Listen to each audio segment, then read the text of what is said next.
How's it going, Quack? Good to see ya. No worries. No worries.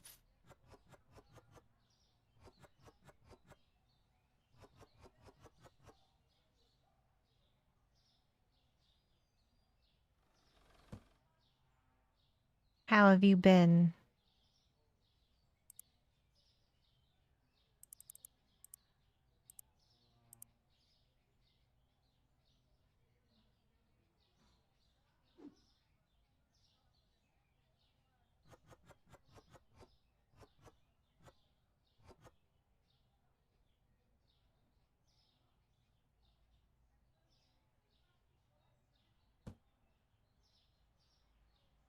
Finished watching Squid Game today? Nice.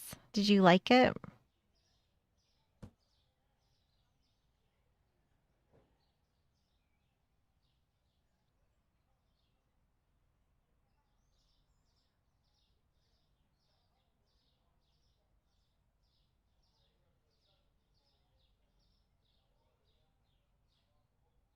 Hello, Light. Hello, hello.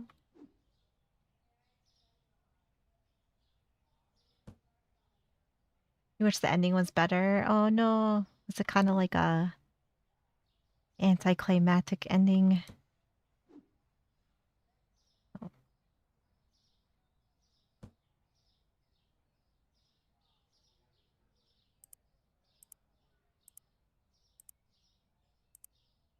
I paid my bills. Yeah, oh, I hate when shows are like that. Like it's good and then it has like a terrible ending. I hate that.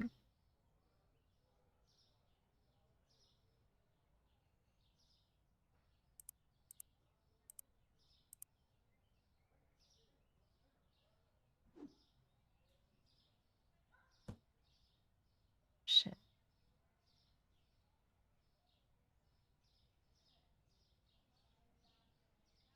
I thought I didn't mute my YouTube music and I was about to get my pee-pee slap probably. It's muted. That's the sad side of streaming on YouTube. You ain't got the jams. I'm sorry.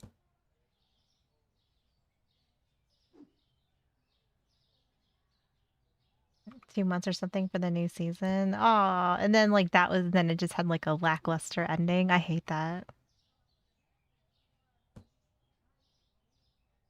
Tsukami, how's it going? Good to see ya.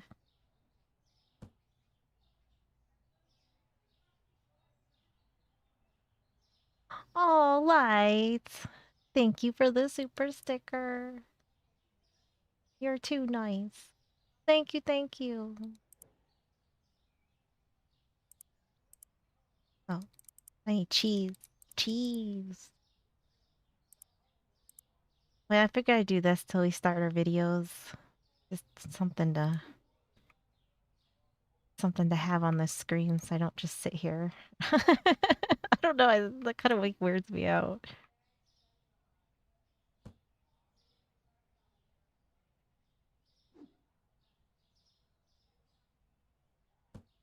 Thank you, Light. Thank you, thank you. You the best.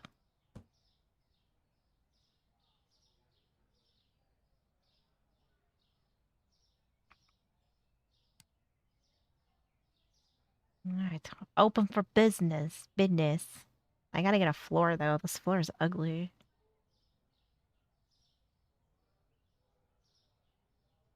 So I think starting Tuesday, I'm gonna start streaming on Kick. I'm gonna see how it goes. I'm gonna see how it goes. So I'm gonna stream on Twitch, YouTube, and Kick. I'll have 3 platforms that I'll stream to. Thank you, Light. Thank you, thank you. You're too nice.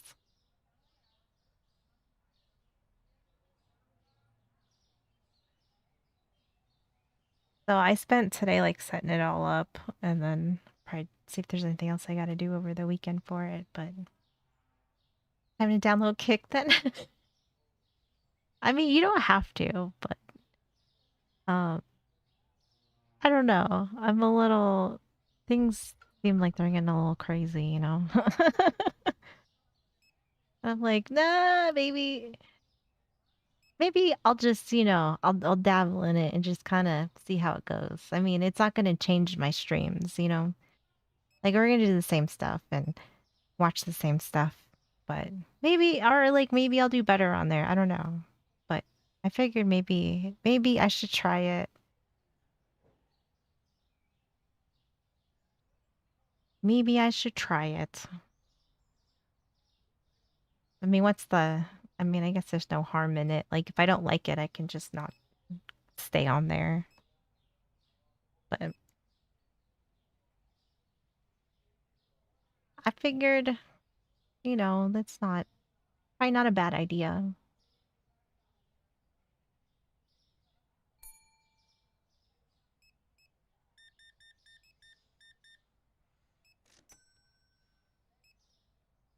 $18.95. I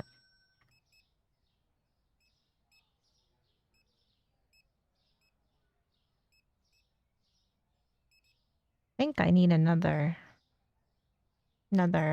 restock, dude.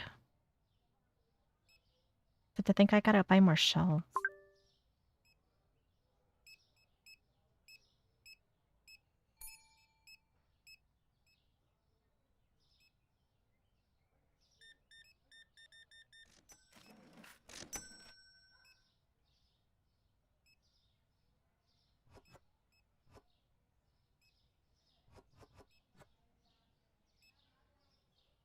Sienna Collins. Where you at, madam? This way. I can't read a map to save my life. I get really lost. I can usually make my way back, though.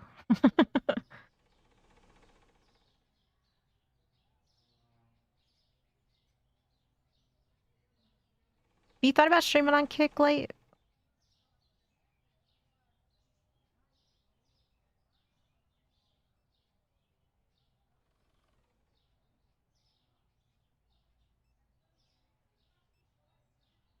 Zoom.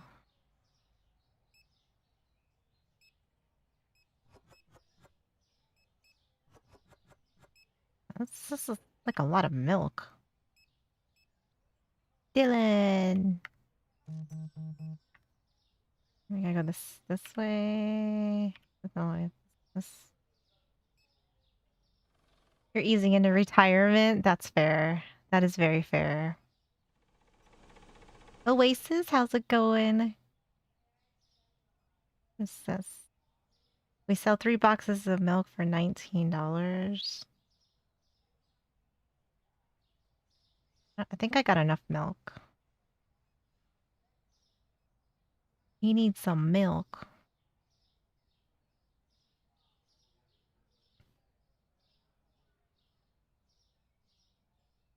There's Dylan. There you go, sir.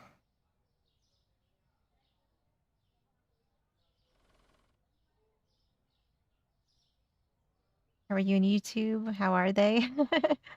Everything's good. Everything's going good. So far. We're just hanging out for a little bit before we start our videos.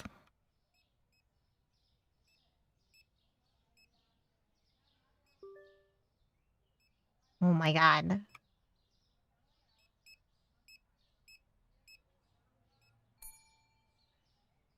You game 24/7? Yeah. I mean, I get it though. Hey, you do you. You do what's good for you, you know? That's all that really matters.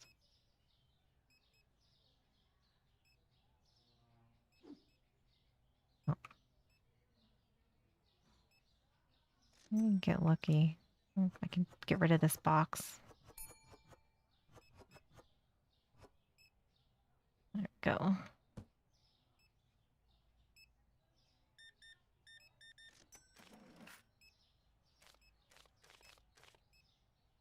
Sometimes I can't read the numbers. Like, I can't tell if it's like a 5 or an 8. I gotta get my old lady squint on.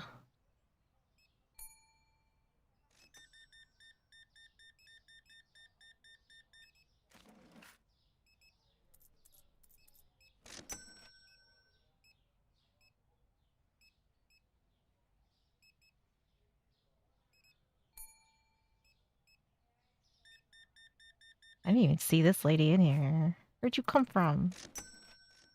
Just snuck up on me.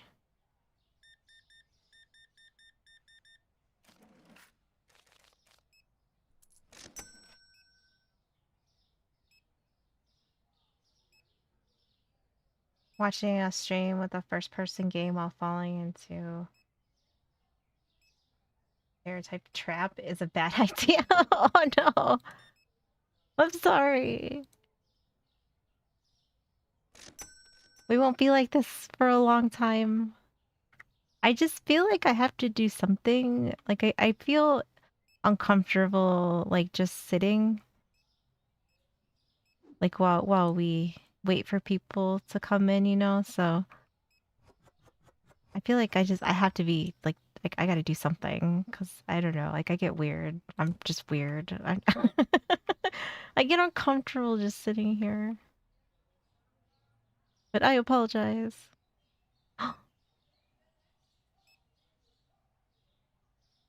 She stole from me. I had security guards.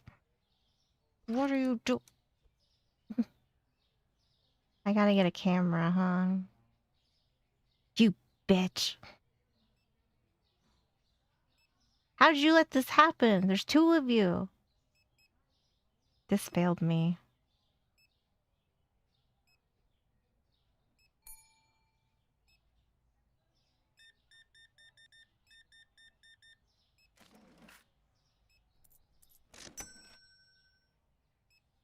And then it was 5 bottles and a pack of beer. Oh man. Getting buck wild over there.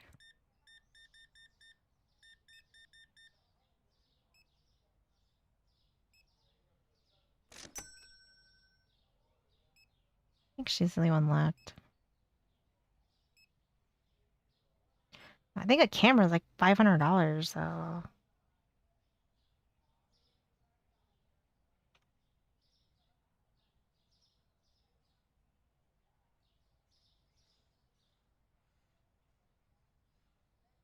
if I'm not mistaken.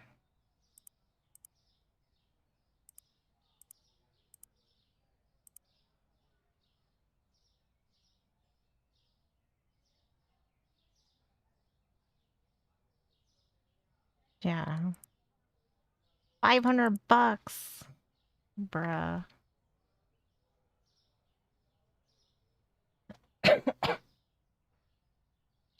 You got a lot to do, but procrastination is your best friend. And now, oh, I'm like, I'm so bad at like staying motivated sometimes. I get it. I get it.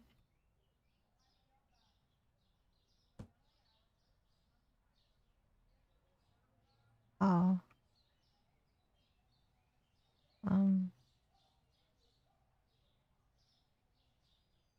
I gonna need more than one?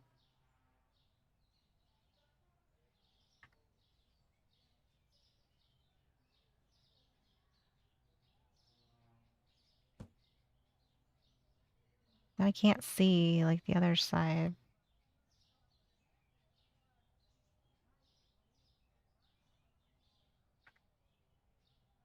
So I guess I'll get another one. That's gonna cost me. Son of a monkey. I ain't got that kind of money.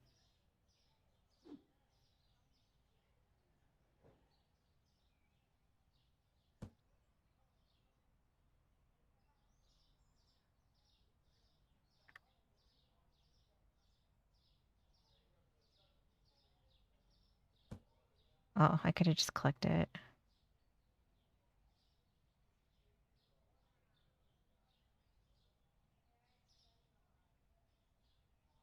I don't don't know, like, is it just what's in frame?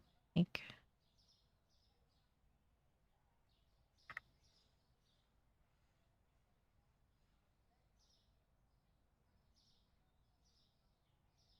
Let me try, like, on this side.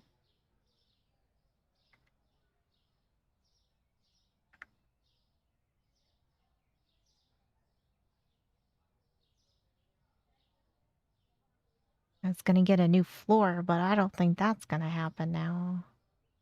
Well, I guess that gets that. Maybe we just have...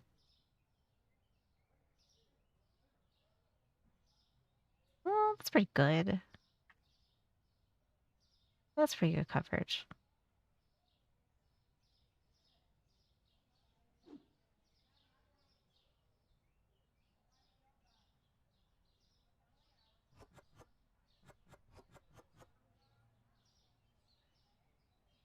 Hello, A Hardian. Good to see ya.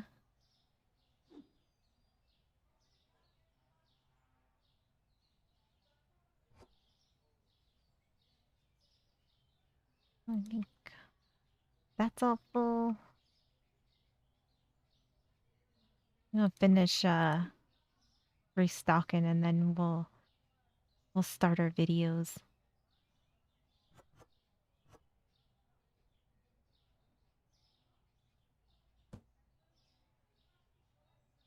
Yeah, I just like, I don't know, I feel weird if I were to just sit here and just like wait for people to show up. So I figured this is a good little filler, you know. Yes, we're doing a rare Friday stream. 'Cause, well, like last night's stream was like a little shorter, so I figured um, you know, we'll just sneak in a little rare Friday stream.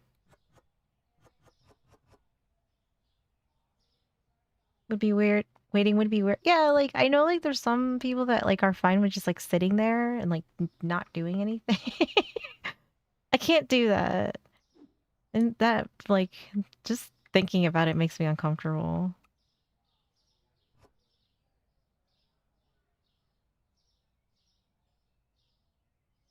Maybe sometimes on occasion. Yeah, we went to bed kind of early. Talks had to be up really early, so um I try to like schedule my bedtime around him so we're like on the same schedule. It just makes things easier. I mean, like I don't get up at the same time as him because that's ridiculous, but he has to get up really early sometimes. But I don't get up that much later, so never pans out how I like. Yeah, that is relatable too. Sometimes if I like take a nap and I take too long of a nap, uh, that kind of screws me up.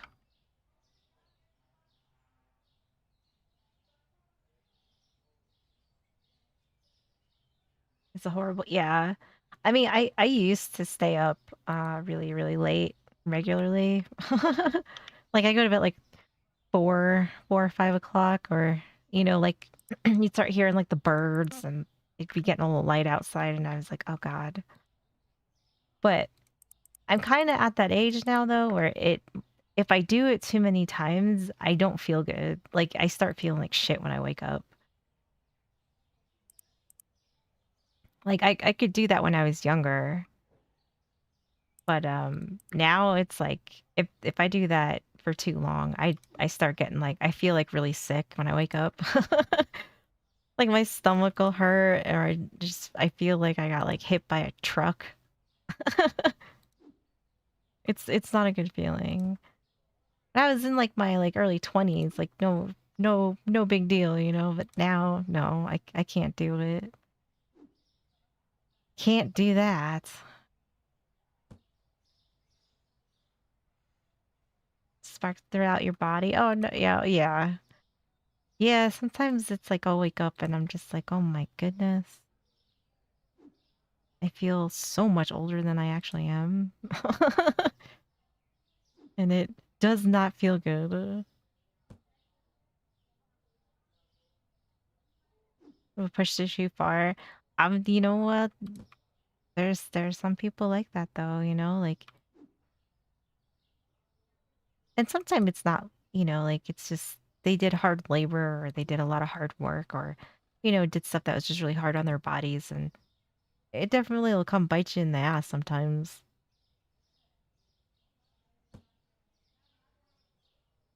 8 hours seems like so much. That is true. Although I also feel like too, there's times where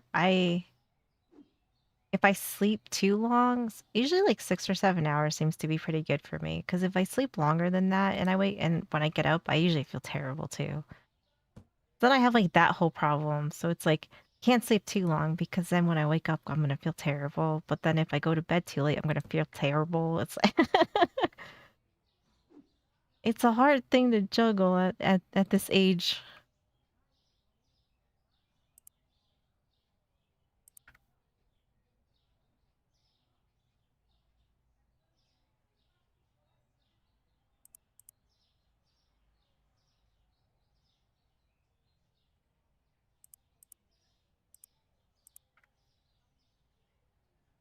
It's a large part of the day.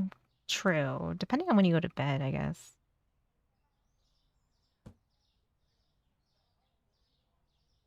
There's a good middle ground. Yeah. And then God forbid if you sleep wrong. Oh, I don't know how many times I pinched a nerve in my neck just literally from not sleeping like I guess correctly. I don't even know. I don't even know. It's not even a thing. But then it's like I can't turn my head for like a week. That's fun. That one's a lot of fun. Too long feel yeah. Toxin's like that too though, like where like he gets the same thing too. Like if he sleeps too long, he doesn't like he feels like shit when he wakes up and I'm like, "Yep. Yep, yep, yep. I know it all too well. We know it all too well."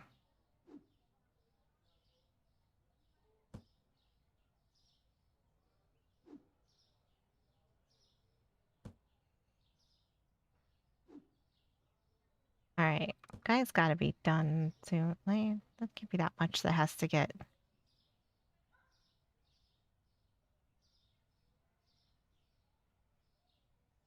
I don't know if he will top off any of these.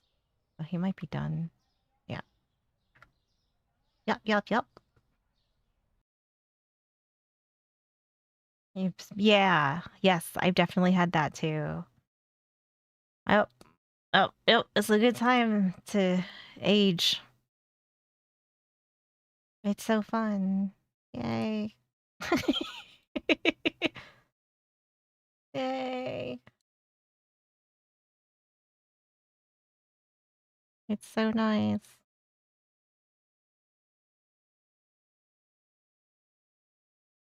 Yeah, right? Or like even like I would say like if I had like the same body I had like when I was like in my early 20s, because I definitely did not have all the the pains and my body was way less noisy. Like all the snap crackle pops you get.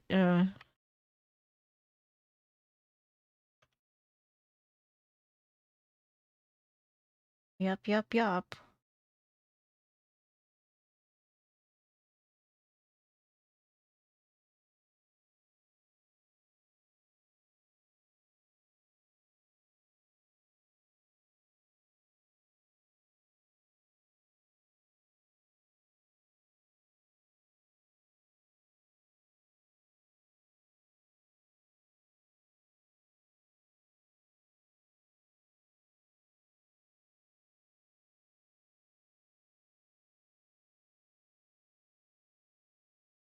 All right.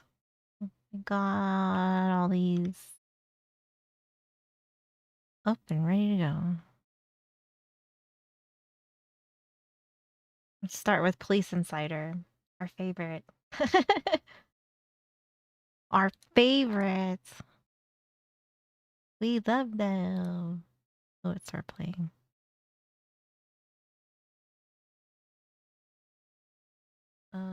I gotta unmute YouTube. Unmute the YouTubes.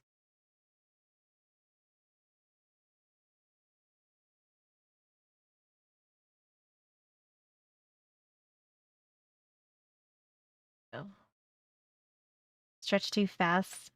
That also is a no-no. Oh, yeah. Or, like, if you stretch too far and you're not ready for it, that's a fun one. This traffic stop turned into a sudden nightmare for her kids as she decided to fight cops over some expired tags. Oh, yeah, this one, woman stabs cop in the face during arrest. I feel like this is gonna be good. I'm gonna have a picture because my stuff got damaged in my last house. That's missing all the numbers from here over. Well, that's what I have right now. So I'll go back to the house. I don't have a lot of good news for you. They want your tag back as well, so I have to take that. Okay. You have to park the car and call a Uber with the kids. Yeah, whatever you gotta do. I'll park somewhere safe so I don't get towed. Yeah. So give me a second to take the tag off, and then we'll come. All right, she's gonna ruin her life over. I guess I don't know what's wrong with her tags, but something's wrong with her tags. And now we're gonna crash out. Back up here, I'll get you out of here, okay?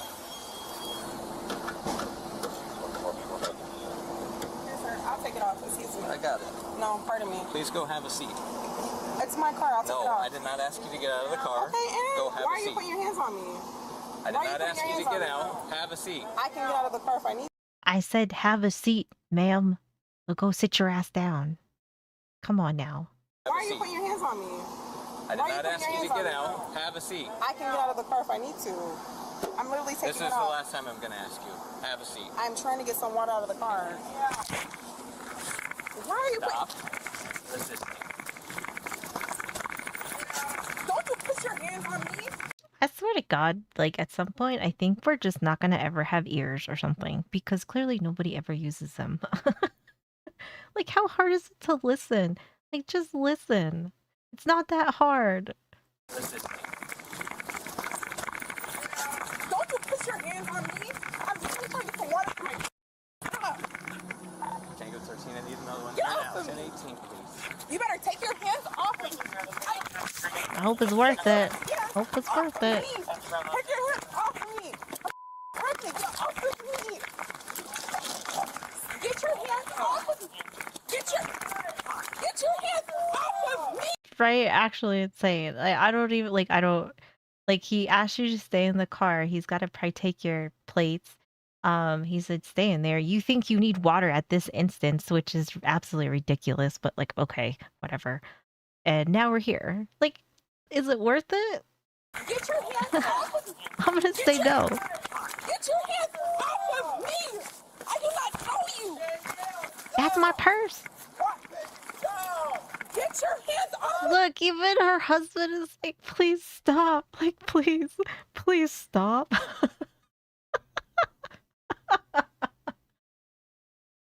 It's freedom just because you don't want to comply. Right? Like, but it's not even, I don't know how much trouble, I don't know what kind of, like, if you get charged or if there's like a citation or like what happens. I don't know anything about like, I guess I don't even know what's wrong with her tags either. So I don't know if she has like, I mean, I guess if your tags are fraudulent, that probably get you in some deep doo doo as opposed to like if they were just expired or something, you know.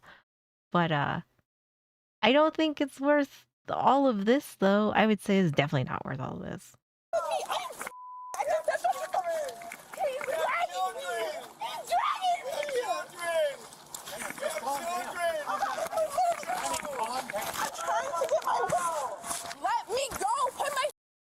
Especially with how many crazy cops are out there also. Yeah, I mean, like, more often than not, like, you'll probably have a decent one, you know? And if you're really lucky, you'll have, like, a really nice one. I mean, like, it's not like most cops are bad either, but it's just kind of like... He wasn't even, like, I mean, he wasn't even angry, you know? Like, he was... I don't feel like he was, like, being an asshole.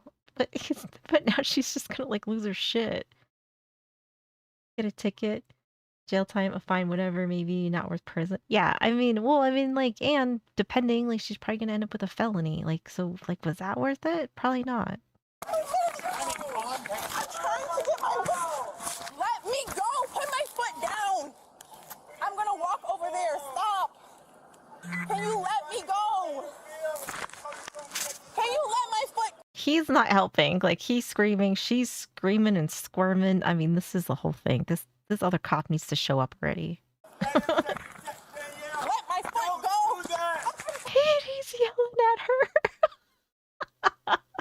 She gonna start swinging on him too? Don't do that. I'm trying to say I don't do that. I just said I came to the hospital because I couldn't breathe. Honey. I'm sorry, I can't know. I was pregnant a couple of days ago. Wait, she said she was pregnant a couple days ago, meaning she's not pregnant now? Or like, because she just said, I'm pregnant. So, like, which is it? Ma'am? Ma'am? I'm sorry, I can't know. I was pregnant a couple of days ago. Can you are an unkind person. And you are a very unruly person. So here we are. You might think he's unkind, but you are acting wild, ma'am. You're acting wild. I just said I will help you take off the tag off of my car. You're unkind, racist person. Oh. I just want Oh. and for these. Off of me. He's bleeding. Can you She please? just pulls out of his pocket to stab. I did not take that. Yes, you did. Wait. What'd she? Hold on. Off of me. He's bleeding. Can you please? He's bleeding. It's to see this stuff comes out of his pocket. See, this stuff comes out of his pocket and so so this is where she stabbed him? Pulls out of his pocket to stab. I did not take that. Yes, you did. I did not. Okay. Yes, you did. Excuse me. Yes, you did. Although She gets caught red-handed and she's literally saying, like, I didn't do anything. Oh, it's a pen. So she stabbed him in the face with a pen. And she's saying he's unkind. Oh my God. Ma'am. You cannot be doing this. Yeah, it looks like a pen. Like she grabbed the pen, or like, because in his handover, like what he's given to this guy, right? Yes, It's you did. brutal. I did not. Okay. Yes, you did. Excuse me. Yes, you did. although it wasn't captured Oh, yeah, she's great. Oh yeah, she got him good. on the body cam, as per the police report, Danielle slapped the glasses off the officer's face, leaving him bleeding, then removed his radio and even tried stabbing him with his own pen. She's really on some John Wick shit. She's on some John Wick shit. Right? This is crazy. And even tried stabbing him with his own pen. But remember, he is unkind, okay? Just remember that. He's unkind. Not her, in any way, shape, or form. She's really on some John Wick shit. In the gas station parking lot. You better throw her ass on the ground. He's bleeding. You did it. Oh, here we go. On the ground. You better throw her ass on the ground. Yeah. Jeez. Oh, she is a different kind of stupid, isn't she? Did you really think once anybody else showed up, like, this was gonna go well for you? Makes me cringe to think of how much that would hurt, right? Because she got him good, like on the, it looks like what, like on his cheek area, kind of like, it looks like she got him pretty good. Dumper, yeah. There's hands in the car. I'm pregnant. Get off of my stomach. Hands behind your back. Hands behind your back. I don't know if she really is pregnant though, because like we don't even have that straight. So she didn't go for an eye. I bet she tried to though. You know, like I bet she tried to. She just missed. Hands behind your back. Hands behind your back. Now. Hey guys, it's okay. Everything's gonna be all right, guys. Okay? Yeah, was this like you have? Oh my God, she has children in the car, and you're like, this is how you're gonna act. This is terrible. This is so terrible. Yeah, those poor kids. Okay, give me this one and then we'll roll it inside. The ground is. I'm trying to. Ow! Ow! I'm pregnant. Get off of my stomach. Sir, is there any weapon? I'm breaking out of my stomach, ma'am. You need like, if you had just used your ears, you wouldn't have. All of this would have not have happened to you. Kendrick, how's it going? Sir, is there any weapons in the car? Do you have any weapons on you? Here, I'm just gonna pat you down real quick so you can deal with the kids. Oh, we're screaming. Stop it. Stop it. You're fine. You gotta get it out. You're fine. Tighten it up. Tighten it up. I feel like that guy yelling at her is like, it's like he's yelling at like a dog. Like when they like get caught doing stuff and you're like, stop it, stop it. Or like a cat. Stop it. Stop it. You're gonna get it up. Tighten it up. Tighten it up. No, you can breathe. You're fine. Like, don't, no. You're fine. You're gonna get it out. You're fine. Tighten it up. Tighten it up. No, you can breathe. You're fine. The officer had her by the leg. She was hopping. He was telling her to get down. He told her to get down once, but then as I got closer, I could see he appeared to be in distress. He was bleeding from 2 to 3 areas on his face. Okay. She looked at me. I looked at her and I was like, what did you do? Yeah. Get down. Tighten it up. Hello, Barkin. Okay, tighten it, please. Please take me out. Please. How is everybody? Are you guys gonna poker stick me? No, I just got paid. I'm a veteran. I'm a retired veteran. Alright, you hang on with the kids so they don't have to listen to see all this, okay? They're scared. I know, I get it. We had a spire tag. We were trying to fix the car.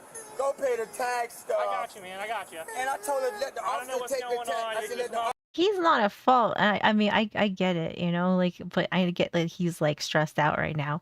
And like he was yelling at her, like telling her to like stop and being like, think of the kids and being like, you know, like you can't be doing this. And like obviously she didn't listen to him, which I mean, you know, by her wonderful demeanor, I'm assuming that she doesn't listen to him. If she's not gonna listen to a cop, you know, she's not listening to him. Doing good, nice. And all of a sudden she started struggling. She reached for the officer and she took the pen out. Okay, wow. Put it to her right hand. My impression was she was going to use it as a weapon and stab him in the face or the neck. Okay. That's what I thought. Yeah, okay. And I screamed at her, got her attention. I reached over and took it from her. Awesome. Thank you for doing This that. is a nice man. This is a good man. Thank you so much for what you did. Yes, sir. Absolutely. You're not Yeah. going to get enough credit for it, but, you know, just know you did an awesome thing for us. So, You are a good man, sir. You are a good man. You try to help that cop, and because this is getting all kinds of crazy. you're not going to get enough credit for it, but, you know, just know you did an awesome thing for us. So, thank you. Right? Yes, I'm yeah. glad you helped him too. So did the other guy that walked over that took the pen from him too. He seemed like he was ready to like be like, all right, like, what do we got to do? I promise I won't do anything. Relax. All right, take a breath. Ma'am, Take a breath. Take a breath. We're gonna sit you up. Okay? can you please help me up? Please. Come out there, I promise you I won't move. How's it Just going, to make Gus? it Good to crazy. see you. I told her, I said let the officer take the Can have some scary outcomes. Oh yeah, for sure. I think it's always like kind of nerve wracking with some of these, like when they show up by themselves. It definitely, I mean, like depending on like the situation, right? But like I always feel like it, like I almost like get like anxiety like watching them until like somebody else shows up, and then I'm like, oh, okay, good. tag off the car. She said she wanted to take it. I said no, let him take it off. I'm military. Let him take the damn tag off. Was she driving the car? Yeah, I said, I don't know what's going on. So you Let's take choose a the driver? Okay. No, I said let's take an Uber. Come straight up. Do you have anything illegal on you? Try cut me, stick me, or poke me? No, ma'am. Hold on. Can I please get my bearing? Hold on. You know what? Excuse me. Do the dollar in that one? You wearing a bra or is it just way up there? It's a bra. It's a front. It's on the front. It's on. You don't have anything up in the bra? Just the underwire? It's unhooked. It's unhooked in the front? Okay. The shitty mood. Oh, I'm sorry. You have something Sometimes up you in your just bra, have those just can't see days, what though. is 'cause it's It sticking out. So happens. as soon as we get you in the cruiser, we'll look. What do you have up in your bra? Hold on. What do you have up in your bra? I don't. It's part of the. It's a front attachment, bro. It's just the front attachment? Yes. All that Kung Fu made sure Cop Sensei was going to charge the chi out of her. Oh my god. No, he doesn't. Attachment? Yes. All that Kung Fu made sure Cop Sensei was going to charge the chi out of her. Oh Lord. I told her let the man take the tag off. And I said, baby, let him take the tag off. It's a tag. We're gonna pay the fines and get another one. Right. She Absolutely. said, I want to take it off. She's a Right. girl. Independent girl. That has nothing to do with it. I know. I told her don't get out the car. I'm military, sir. Yes, sir. I can understand that. We appreciate it. Ma'am, you're leaning away from us. I'm sorry. Walk to the car, you're going to turn around, you're going to sit down, and you're going to face You me. want me to turn this way first? Turn around, face me. Okay. Sit. Thank you. Okay. Now, I can see you have something in your bra, so you're going to keep facing me. Okay. And I'm going to unloop your bra and just see if it's just a front clasp that's undone. Okay? I'm gonna laugh so hard if there's drugs in her bra. This is gonna be like the cherry on top. Thank you. It's just a front clasp? Yes. Okay, so while you were There's a struggling, power it came stone up in undone? there. Maybe. Is that There's true? nothing in my How's it hand going, that's- Hamilton? Okay, well, we got to check. Go ahead and put your feet in. Okay. Put your feet in for me, please. Hold on. I will ask you one more time, ma'am. Put your feet in. Thank you.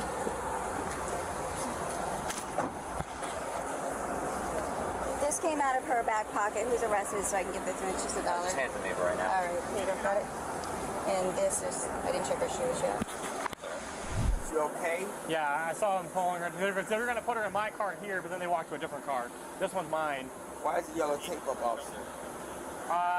Military. They might just be making sure nobody's. That doesn't. I kind of like. I mean, he's not doing anything bad, but he's just keeps. He's like but a military, like mid sentence. So like it feels like it's kind of out of place. That's maybe it's just stress. Military. They might just be making sure nobody's coming into the parking lot, is my guess. I don't know. But I mean, you heard her screaming. I didn't hear them call. They'll probably get a rescue truck down here to check her out if anything happened to her. I said I didn't hear. I got here after the fact, kind of. But now it's kind of the point where now it's calmed down, so everybody's going to figure out what's going on. End of the day, We just nobody's got some dead or lunch. anything. We just went to the park with the kids. Right. I said, baby, go get the tire fixed. Let's go pay the rest of the fine. Right? Yeah, I think it only takes you so far. But I also don't know if he's saying it like just it's like a stress response. Maybe I'm not sure. Or, I mean, like he's not in trouble because he's not the one that did all this, and he's not like causing any issues. Well, I guess I don't. I would assume that he doesn't. I just see how much the tag is. Right. Yeah, the fines are easy to replace. What is the charge? Yeah, like I feel like it's like a stress response. Probably that. Because I feel like sometimes like people when they get stressed out, like they might like repeat something that doesn't necessarily always make sense. But it's like, I don't know, people have like different kind of like stress responses, and I could see him being like very, very much in like distress here. And then, I mean, at least the kids aren't screaming anymore, but that's kind of like what I feel like. I don't necessarily feel like he's like crazy or something or trying to use it for some sort of advantage because he's like nothing's gonna happen to him. What is the charge? Bad deal, obviously. Oh, yeah, I'm sure. Yeah. Probably, I don't know if it's aggravated. I don't know what they're. Actual crimes, yeah, that won't help you. I would have to entertain neglect or child abuse too, doing that to the police in front of kids. The same as you're committing a violent crime, a felony with the children present, you know?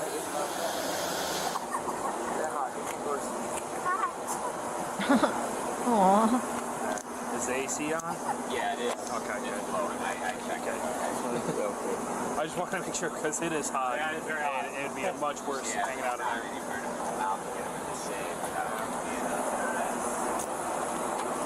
So there's going to be an officer that's going to meet us up here. She has more of your property, so we're just going to hang tight for a minute until she meets us here. She's on her way, so maybe five-ish, 10 minutes. I didn't have any property. Not like a phone or anything? That was all in my car. Okay, well, like I said, she has something that belongs to you, I guess. Okay. The female was charged with battery on law enforcement officer, aggravated assault on law enforcement officer, strong arm robbery, criminal mischief. What is strong arm robbery? What is that? What does that entail?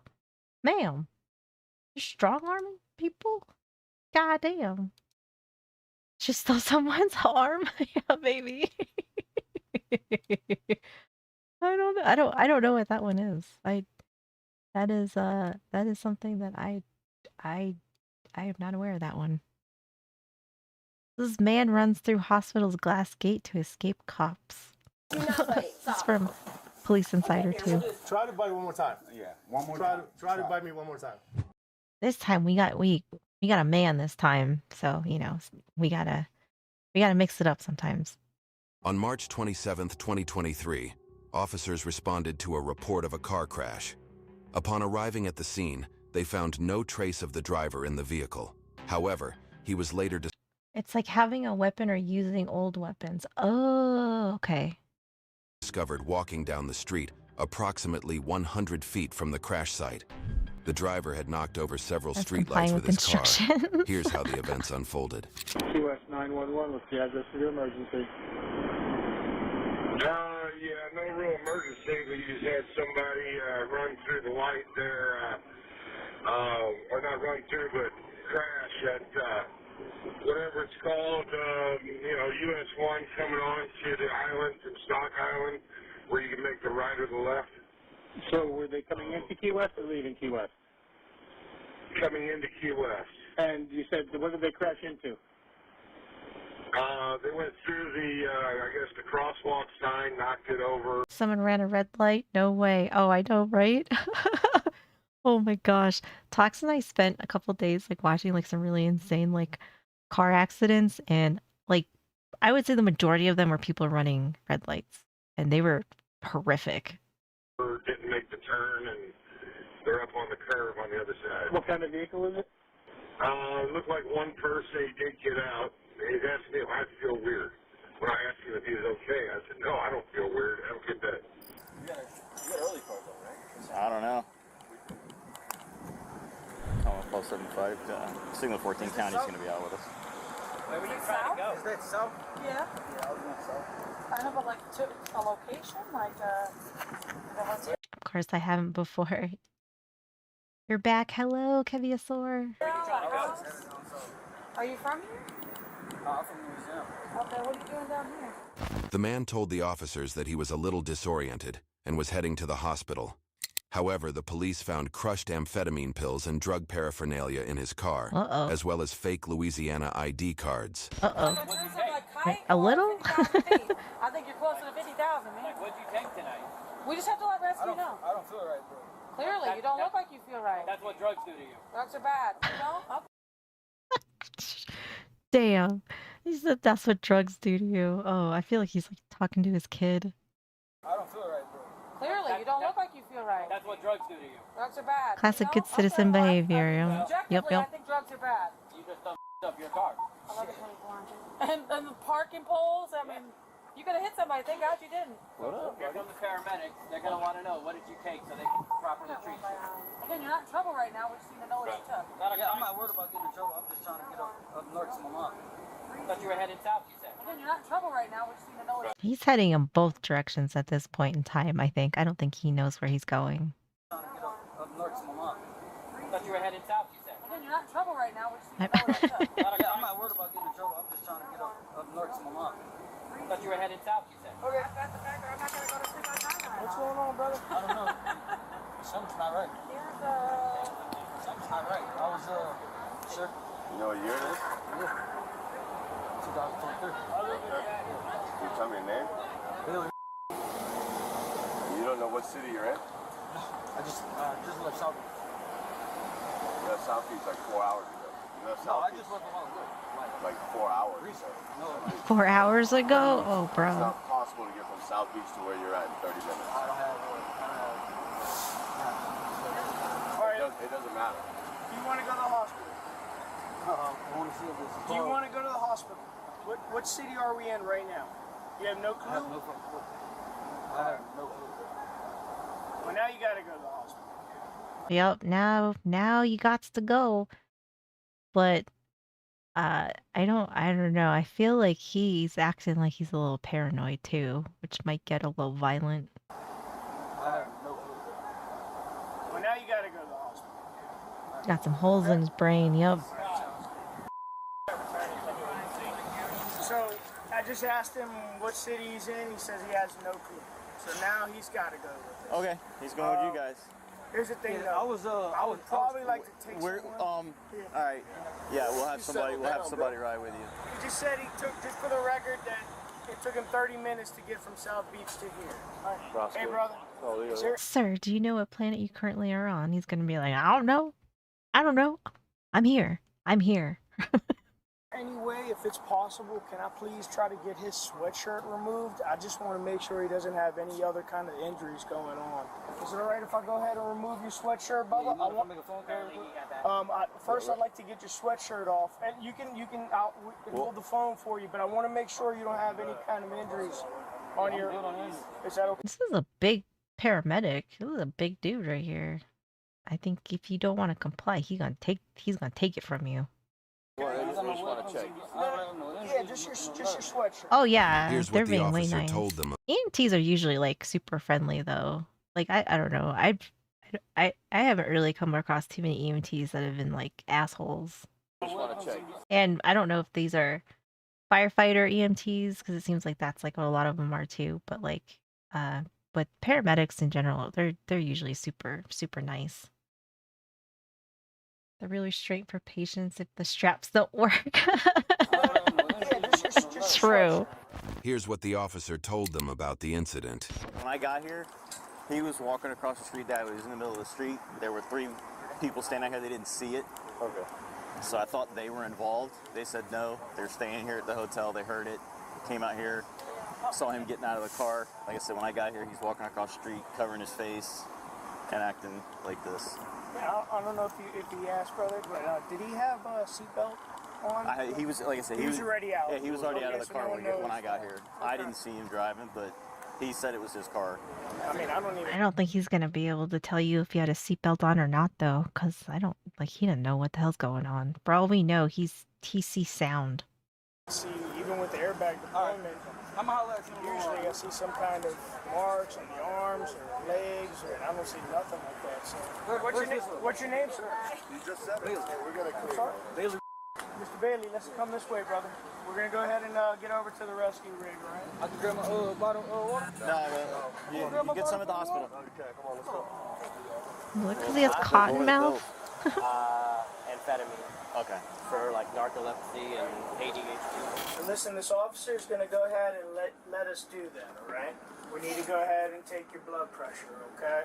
Yeah. Okay, so we're gonna do that again, and you're not gonna take that off, okay? Yeah. Okay? Wait, what's up? Bailey, we need to get a blood pressure. Yeah, we need to get moving to the hospital. Listen to me. Calm down. We're gonna get a blood pressure first, okay? That's what's gonna happen, okay? As far as yeah, exactly. Listen to me, we've had kids that are able to take this. We've had adults. We've had old ladies, okay?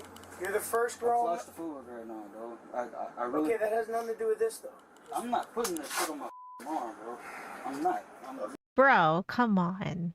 You might I get he is like not all here with us at the moment, but this is like the least you can do. I'm not putting it. This bar is not set high. Let's just put it that way. This bar is not set high. You can do this. How's it going, Illusionary? Good to see ya. I'm not putting it on there. Can I check your sugar? No. Do me a favor. I know the patience these people have is like absolutely out of this. Like these people are built different. That is all I could say. These men are built different because I feel like I could not. Putting it on there. Can I check your sugar? No. Do me a favor. Go let one of our guys know when you guys to follow us out there. Driving to Oklahoma tomorrow morning. Oh, that's good. No. Yeah, it's a situation. Dilated. I hope you have a good time. Immensely. And we're going to be en route to you in about 3 minutes. We'll be there with LEO. The man was taken to the hospital for a checkup. Right over here, bud. We're going in these double doors over here.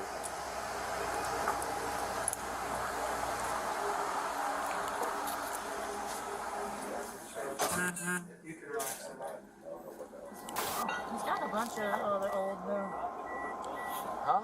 a bunch of old PLs. They're all Louisiana, though. What? Let me see those numbers, though. That's not him. Those aren't him. Yeah, they are. He's got a different name. Oh. He's got 4 IDs. Because we're getting. The EMT men are more patient than women. I believe it. I believe it. It's got a different name. He's got 4 IDs. Because we're getting really weird numbers with his ID number. Working and They're not coming packing. back when we run it. Oh, my. Well, Oh, look, they are different numbers. I think that'll be good. You know, you can have a little break. Multiple more IDs. One of y'all follow us out there to pick them up. Because, so the DL number that we were... Yeah, the DL number I gave you, but they may have run them by name and date of birth.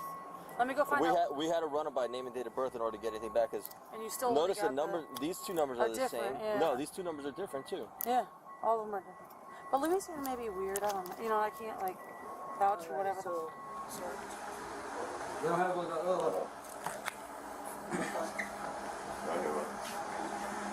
don't have like a I got a little bit of information that I couldn't bring right now.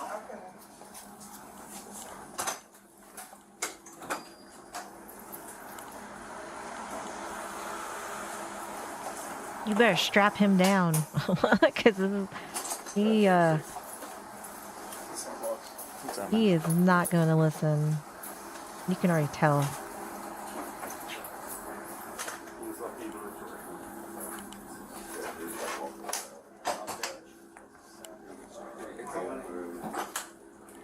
I'm gonna take your blood pressure. You woke up fucking strapped down. I mean, that is pretty normal. I'm gonna put this on your arm. It's like for everyone's safety because you just never know sometimes.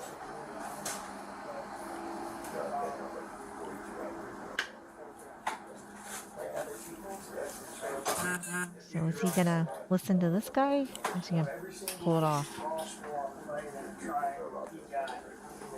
Let me sit down real quick. Sit down, man. I gotta get out of here. No, you're not going anywhere right now. Go ahead and take a seat, buddy. We gotta get some vitals on him, buddy. Take a seat. Alright. Sit down, man. Take a seat. Come on, 7'5". Better take a seat or they're gonna make you take a seat. The choice is yours.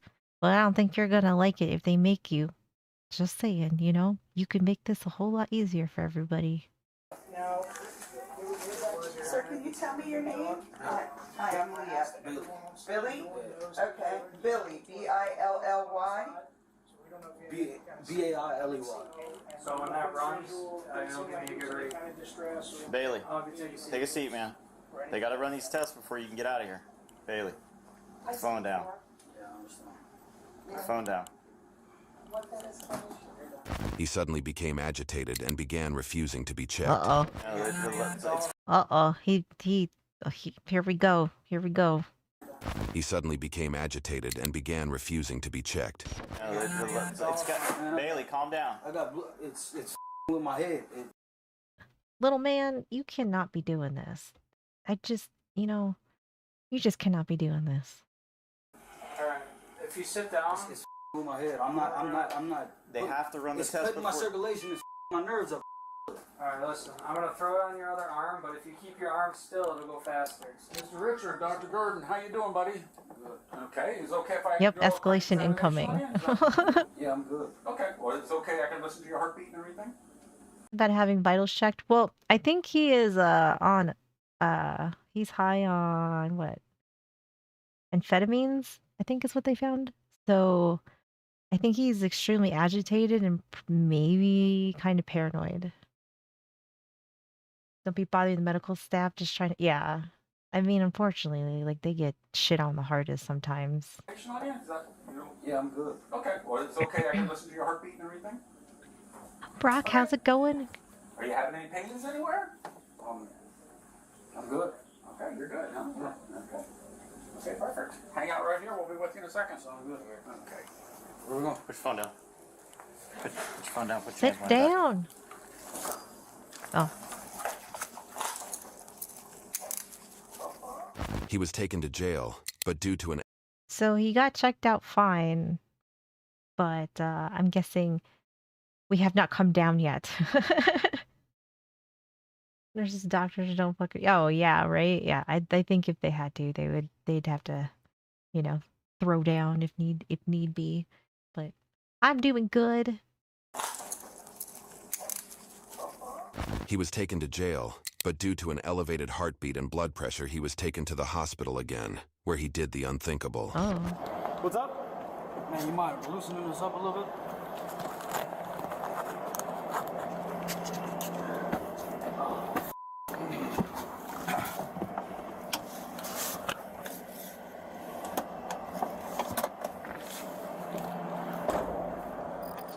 Something's not right, bro.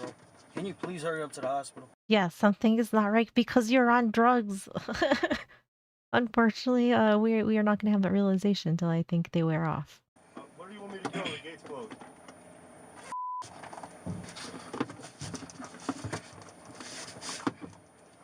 Hey, man. I can't feel nothing. No, you're not. You're about to get lost and dazed and confused. There's a serious issue. Okay, where do you want me to go? Do you see any of these gates opening? Press the button. You see my lights on? Press the button. What button? Button.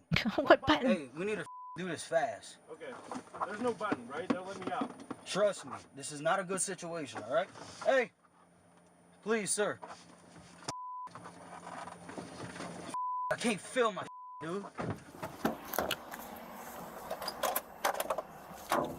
Oh, come on out.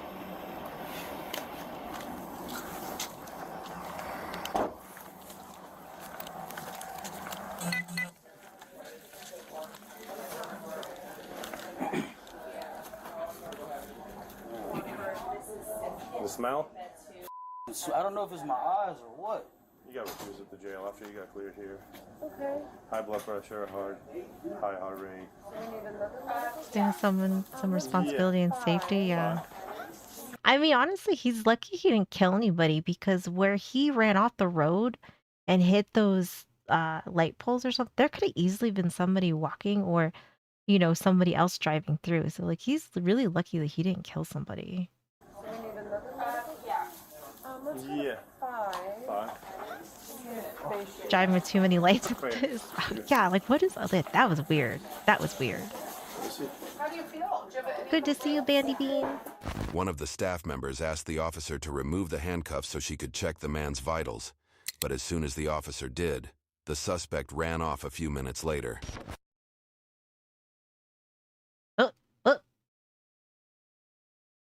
Oh my God. He broke the glass. Oh! Oh my God. That was a good one. Oh, that was a good one. Boom. We gotta knock you the fuck out, man. Don't move. My time 15 just went 31 from the hospital. I got him detained in the parking lot. The other hand. Give me the other hand. I'm trying to see. Right, that was a good one. Oh yeah, he got him good. Don't move. Dude, you ain't gotta do it like this. Ain't gotta do what? You don't have to do it like this. Okay. I think we do. I think we are past, you know, politeness and courtesy at this point. And now you caused property damage. You ran from the cops. I don't like. What else do you like? This is not going to get better at this point. Like this is just not going to get better. Sir. Used to play football for sure, right? That was a good one. That was solid. Come on, man. What? Dude. You got taste. I can't breathe, man. Okay. Yeah, that was a good one. All right. Can you please do a little fair? Oh man, I almost got to use this new taser. Let's go. Stand up. Serial, how's it going? Good to see you. How are you doing? Right. Oh, sorry, my bad. He doesn't have any more. He doesn't have shoes on right now, so just make him walk through that glass really slowly. Dude. This is not okay, sir. Look at what you did. Yeah. Like, oh well. That was bold, my dude. Stupid. Real stupid. Something's not good. All right, yeah, I know. A lot. Damn, man.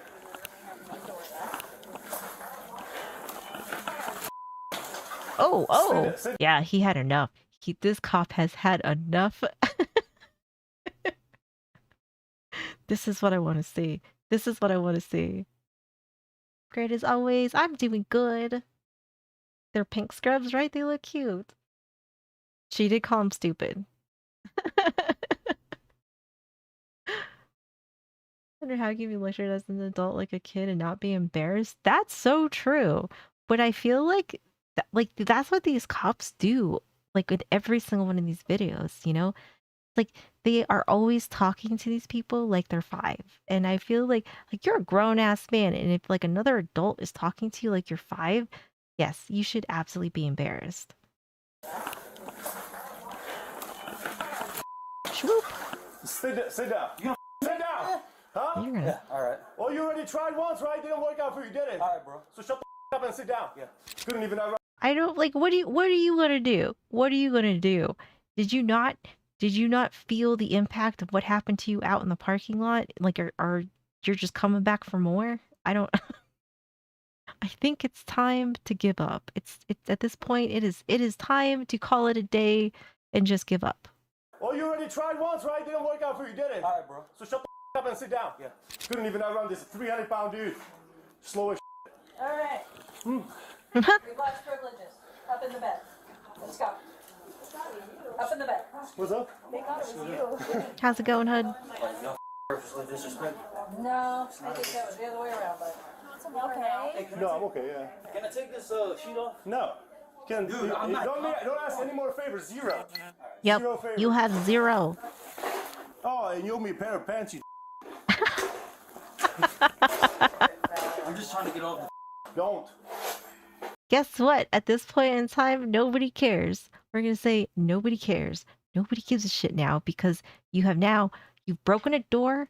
You tried to run. I mean, you're being an asshole. So at this point, nobody gives a fuck like where you got to go, where you're trying to go, what you're trying to do. Nobody cares. I don't care. All right. Scoot back. Pissed you off for some reason. I can't film. Well, I feel like he says it and he like does the shoulder thing, you know, so then he like tries to act like he's a tough guy, but he just looks stupid. He just looks stupid. Like, okay, well, you need to detox, all right? That's what's happening. It's all that's happening. Chill the out and give it some time. Breathe, all right? He moved the cap's pants, I think. No. Don't move. Just don't move. That's all I'm asking you to do. there's something. There's a magnet or something. There's nothing in there, bro. I'm telling you, dude. A magnet? Sir. Sorry.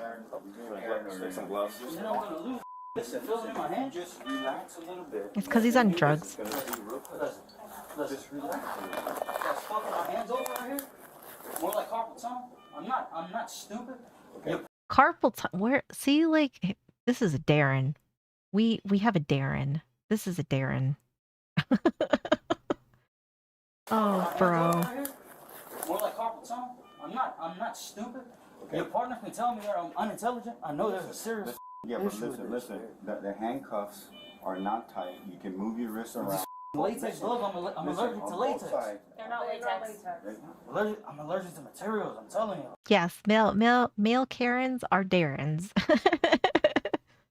So we have a Darren here. We have a drugged out Darren. Oh, yeah, materials. Have a seat. The materials you're allergic to is what you have inside of you. So if you just relax and calm down, just relax. Just relax. Can I hold your arm like last time so we can just get the blood pressure? Please get this shock therapy. There's no shot. Shock therapy, sir. We I don't know. You just strap him down. Strap him down, and then you can do whatever you got to do. Like, y'all are being like way too nice at this point. Just blood pressure.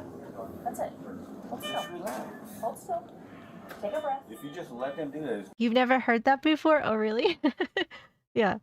Yes. If they're acting like a Karen and they are male, then we call them Darrens. Allergic to latex. It's not latex. It's going to be real quick. It's going to take about a minute or two. We're just gonna put that sticker back on your finger. Be a rational human being, a man, and say, hey, look, my brother's arm right here. Sir, we can, if we want to talk about men, you are not one of them because people are talking to you like you're 5.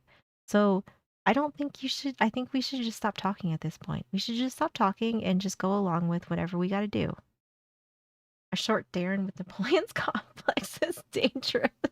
Yes. Be a rational human being, a man, and say, hey, look, my brother's arm right here is turning purple. Like this man's lip. Like the top of his lip. This right here, there's something on me. It's just I'm allergic to your gloves. It's not latex. Okay. You don't understand. His arm is gonna fall off. This is what I'm coming to the conclusion. His arm is gonna fall off. You know, his arm's gonna fall. It's turning purple. That shit's just gonna pop right off, and you know, then he's gonna say, you know, it's because you electrocuted me, and you're, because I don't have any rational men around me. You don't understand. The man sustained several lacerations after running through the glass. You don't understand. All right, focus on me for a second. It's almost done. Look at me. I don't want to check my pulse. I'll go to jail. I'm fine with going to jail. Well, you go regardless. I'm not. Okay, well, like your final destination will be jail, but they have to like make sure you're okay. Like you're not gonna have a heart attack or something because you're on drugs. And if you took too much and you're having like some adverse reactions, then they're gonna probably have to monitor you before you can. But lucky for you, your final destination is jail. It's just we're just not there yet. Try and get a run and tackle again, right? I feel like I don't know what he's trying to do. He's either trying to run again or he just thinks he can get out of this. I don't know. I'm good. I'm good over here. I'm good over here. I'm not putting, Running through a glass door window. I'm not putting no materials on from here. I'm feeling even more. No. Yeah, that is like so it's like that's like the hard part too. Is like you can't give him anything because if you do, you could kill him. So like you don't want that to happen. So you can't do that. But it puts everybody in a really difficult situation though because you can't like sedate him because you don't know like how much he took or like what exactly he took. So yeah, like you can't give him anything to like chill out because that could potentially kill him. Putting no materials on from here. I'm feeling even more. No. I want to get you out of here, but Bro, I can't get you out of here unless please you let stop. me vitals sign. I'm asking you nice. Can you please stop? What? We're not doing anything. It's disrespectful. It's not disrespectful. It is disrespectful. What is disrespectful? I don't want your gloves on me. Trust me. I'm t-shirt. I'm just All right, holding you. we're just gonna take a pulse in your ear. That's it. It's just a No, sticker. no, It's just a no, sticker. no, It's no, literally a band-aid. no. This is not a good situation. I'm telling y'all. Can you please turn off the monitor? It is a magnet on my. He's having some problems. Oh God. Don't. Do not. This is like having like when you bring a toddler to the doctor's office, except this is a grown man. Let me tell you. Don't. Do not. Are you serious? I don't want to. Y'all gonna do it later? Oh. Do not bite. Stop. Okay, here. No biting. Try to bite one more time. Yeah, one more time. Try to bite me one more time. We'll hold him down. I wouldn't do it. Huh? You done biting? Yeah. Can't hear you. I can't feel my shit. Bro, I'm telling Can't you. feel my shit. You need to What shit are relax. we talking about? What's the charges? What is the charge? Leaving a scene of a crash without providing information. What do you mean? I never. Again, it's not an admission of This guilt. is not admission of guilt. This is just me saying that. So could we just do like a crash? Well, the crash is happening, but you are also walking away from the scene. I wasn't walking away from the scene. I went straight up to the officer. Okay. Again, this is not. Hello, an admission of Kimchi. guilt. It's good to This is see just you. Stating the fact that you received a citation, but I don't know how. I mean, I get how he doesn't think that. Like he doesn't like think he was walking away, but he was found in the middle of traffic. Like that's what people are saying. And I think when the cop pulled up, he was in the middle of traffic. So I get that seems like a hard call, like I don't know if you could necessarily be like, yeah, like you weren't leaving because I mean, for all we know, he could have been trying to leave. How are you doing, Kimchi? I go to court with this. I'm gonna have to push it back another 3 months. You know what I'm saying? oh, you're gonna go to court with this regardless, whether you sign this or not. All right. Anyway, right here. The man was charged with hit and run, possession of fake ID cards, criminal mischief $1,000 or more, attempted escape from custody and possession of drugs. God damn. Bro got a whole grocery list in this one. You're doing good. Good to hear. It's good to see you. All right. We're going to go into... This is a visual adventure one, and it's how cancel culture destroyed an entire generation. This one sounded kind of interesting to me. Because, people be buck wild. to just stop the Oscars. That's an attack to end me. But the past is relevant with you with underage girls. Absolutely no, it's not. Fair. I'm sorry. Always hold our. I'm sorry. You're also putting a hierarchy over who can be offended. Now I'm offended. The I love story that seeing was being you. told about me won, even though it wasn't true. That's not activism. That's not bringing about change. This is not me. I'm fighting for my life. Someone somewhere in the world will find what you say offensive. So what? Who cares? Someone tweets a little joke that's misunderstood and their life is ruined and they get fired from their job. Well, that last chapter said something about Gen Z. So I wanted to start this documentary by defining the term cancel culture. It's the practice of publicly rejecting, boycotting, or ending support for people because of their morally unacceptable views or actions. Basically, it's a modern form of ostracism, which means to exclude or banish from a group or society, which dates back to ancient Greece. This is Sparta! Athenian leader Cleisthenes created the punishment of banishing people to prevent a single person from becoming a tyrant. Saddam Hussein's pride.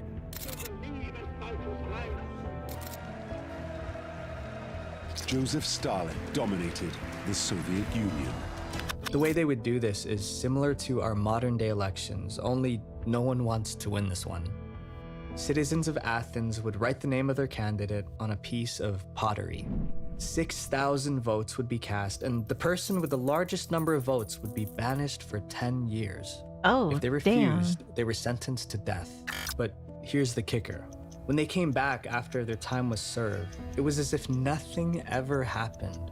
Their citizenship was still theirs, and the people of Athens welcomed them back with open arms. Is that like taking your punishment, like, you know, just kind of accepting it, dealing with it, doing it, you know, doing your time, and then, so then, you know, like once you come back, then people are going to be like, oh yeah, like you served your time, like you're good, whatever, we're just going to move on. I don't know if the same can be said about cancel culture today. Definitely not. Now, the term cancel culture is everywhere. Cancel culture. Cancel culture. Cancel culture. Cancel culture. Cancel culture. Cancel culture. Cancel culture. It first started roughly around 2017 after the idea of canceling celebrities for problematic behavior became popular. Merriam-Webster correlated the rise of More extreme version of sitting in the corner. I think this is like banishment, I think. I don't think it's like sitting in the corner. I think what the Greeks were doing was like sitting in the corner. Like that's like going into timeout. This is like straight up like banishment. Wonder what crimes would permit that kind of punishment back down. Sounds interesting. Yeah, that is true too. problematic behavior became popular. Merriam-Webster correlated I the don't know rise enough of about like cancel Greek culture stuff. with the Me Too movement. Hi, my name's Tarana Bird, and I'm the founder of the Me Too movement. Thousands of women are using 2 words on social media to identify themselves as survivors. He got canceled for being too short. History nerd shit, but I love it. That's true. I love learning about history. I don't know a whole lot about like Greek history though. I would say that like my world history is not great. Thousands of women are using 2 words on social media to identify themselves as survivors of sexual harassment and assault. This is We're talking about the Greeks. Then, Gotcha. it gained more steam. Google Trends show that there was almost no search for the phrase cancel culture until 2018. Soon after, celebrities including Taylor Swift and Kanye West were being canceled. Writer Jonah Bromwich explained that almost everyone worth knowing has been canceled by someone. And finally, the best definition of canceled was posted on Urban Dictionary. So if cancel culture started as a means to punish people who've done regrettable things, then what's so bad about it? Who deserves to be canceled? A young boy, R. Kelly, Anything is or accused nothing, of yep. abusing. Anti-Kelly rallies outside of Sony Music headquarters in New York. Comedian and actor Kevin Hart is stepping down from his duty. I have made the choice to step down from hosting this year's Oscars. How's it going, Moonlight? Of old, we're going to have to move on and find another. Good to see ya. Not me. I'm fighting for my life. There are two cases I want to bring up. Let's take a look at the timeline of R. Kelly's demise. In 1994, he married Aaliyah. The catch? He was 27 and Aaliyah was 15 years old. Oh shit. But faked being 18 on the wedding certificate. In 2002, he had two other court cases which involved Aaliyah. I didn't know that they got married. I guess I don't really know a whole lot about some of this stuff. Like, I guess I feel like I know who they are and like I remember like listening to their music, but I can't say that like I know about like their personal lives, I guess. Your manager asked me what the fuck I was watching when I was watching the Worms video at work. It's just say it's just worms. This is worms, bro. It's just worms. Relax. Fine. Come learn. Come learn. illegal acts with minors, and the cases were settled with R. Kelly paying a lot of money to cover them up. You fired him good. In the same year, he was charged with 13 counts of producing illegal child videos, although there wasn't enough evidence to find him guilty. Gloria Allred, the lawyer who represented several of his victims, explained that of all the predators I have pursued, R. Kelly is the worst. Finally, in 2018, R. Kelly was cancelled. Hashtag mute R. Kelly. Now, let's take a look at the second case. What's up, man? How you doing, Kev? How are you, big guy? What's up, fam? All right, Kev, you're the man. In July of 2009, Kevin Hart sent out a series of tweets regarding homosexuality. I never really about R. Kelly, and the little I do know is enough for. Yeah. I mean, honestly, yeah, I'm like, it's kind of just like I'm just like, you know? Fast forward to almost 10 years later, on December of 2018, Kevin Hart was announced as the Oscars host. Within hours, Twitter users began reposting Kevin's old tweets and jokes, saying that he never apologized for them, therefore should not. Ostracism has nothing to do with crime, right? I think people are more inclined to do that now, though, like to link the two together. Old tweets and jokes saying that he never apologized for them, therefore should not be allowed to host the Oscars. Articles upon articles were being formed about Kevin being homophobic and unwilling to apologize for it. And on that note, Kevin Hart stepped down from hosting the Oscars and proceeded to apologize. And apologize. I had to address it when I did Get Hard promo with Will Ferrell because of my joke that I had about my son. And apologize. I had to address those tweets in 2012. And apologize. I haven't apologized for your tweets of old. This is not the first time this has come up. I've addressed it. It's onion, so no matter how many times you keep peeling it, there is no end to it. That's because you gotta like stand your ground. If you made these jokes that were like 10 years old, just tell them to fucking suck it up. I don't know. Like either like you don't like if it was like part of his stand-up or like he wants to have like a edgy joke or whatever, like at some point, like you're just like people are just gonna have to deal with it. It's onion, so no matter how many times you keep peeling But it. like I feel like this is like making it worse for himself. Like you like I don't like you could apologize and like do everything right and people are still gonna hate you. There is no end to it. I apologize again. I said I apologized before. Did Kevin Hart deserve that backlash just as much as R. Kelly did? Yeah, it's people being way too sensitive. He does bring up like a very interesting point though, because it's like, you know, for R. Kelly being like kind of a creep, I mean, does that seem like more okay? And then, but then you're gonna say that R. Kelly and Kevin Hart are equally as bad, because that seems like that's not very very balanced, I would say. In 2012 when I swung both ways for I mean, but here's the thing though, it's like why, like I don't see why you want to dig up something from like 10 years ago and then he has to he has to go on like some apology tour. Like, okay, so he said it, and he went 10 years and didn't make any of those jokes again, even if you like, let's just say, like, you didn't get offended and you just liked him and, like, said like, remember that he said that and be like, "Oh, yeah, like, I remember he said this, like, 10 years ago, but he hasn't really said anything since then." So, like, you're gonna, like, hold on to that? Like, that's stupid. I think that's like a like, I don't know, like, I don't think and I think he made it worse for himself by apologizing. Something truly to be canceled over or those who ate who are canceling due to being a snowflake. Yeah, I mean, I'm not like if R. Kelly really was a creep, like I think that's like, like you could not like him 100%, and I don't think anyone's gonna blame you, but to say that like these two are the same, they are not. So if they are getting treated the same, that seems like that's a problem, right? Because like so you think that somebody who said something 10 years ago is just as bad as R. Kelly because like it sounds like you're treating them the same. So it's like, yeah, they are not the same. So is this where like this gets totally unhinged? One problem with cancel culture is that it cannot be monitored. In a criminal justice system, the aim is to judge a crime fairly and create a punishment that matches the crime. And while it's not perfect, when you compare that to cancel culture, I think that he was grooming, right? So you have like Creepo, right? And then you have somebody that made a gay joke 10 years ago, and somehow they're the same. That does not that math ain't mathin' for me. point is clear. The crime doesn't usually match the punishment. I'm not saying that Kevin Hart has never been at fault. He said things he regrets, but he's learned from them.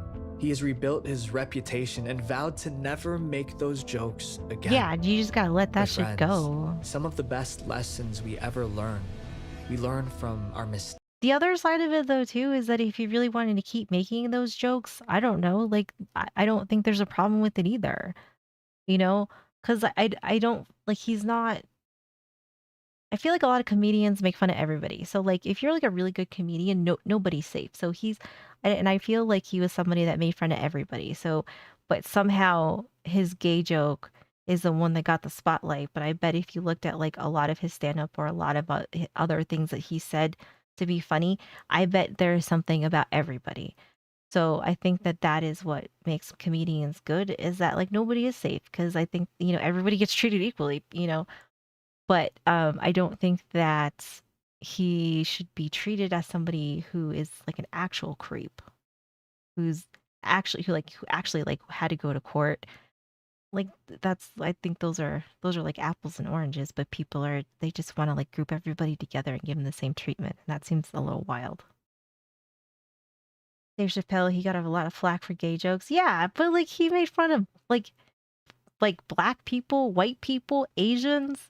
I mean, like I don't think I mean I think that's what's funny about it too is that like I think that's what makes comedy good is people that like are not afraid to make fun of everybody and like everybody equally, right? And it's not and I don't ever think that like some of those jokes were like malicious either, like I just think he's just like when you have somebody who's really really good at humor, I don't think things are done maliciously. And I feel like some of the comedians that are like really cringy, they say like really heinous stuff and it's like really, really distasteful. So then it's not funny anymore.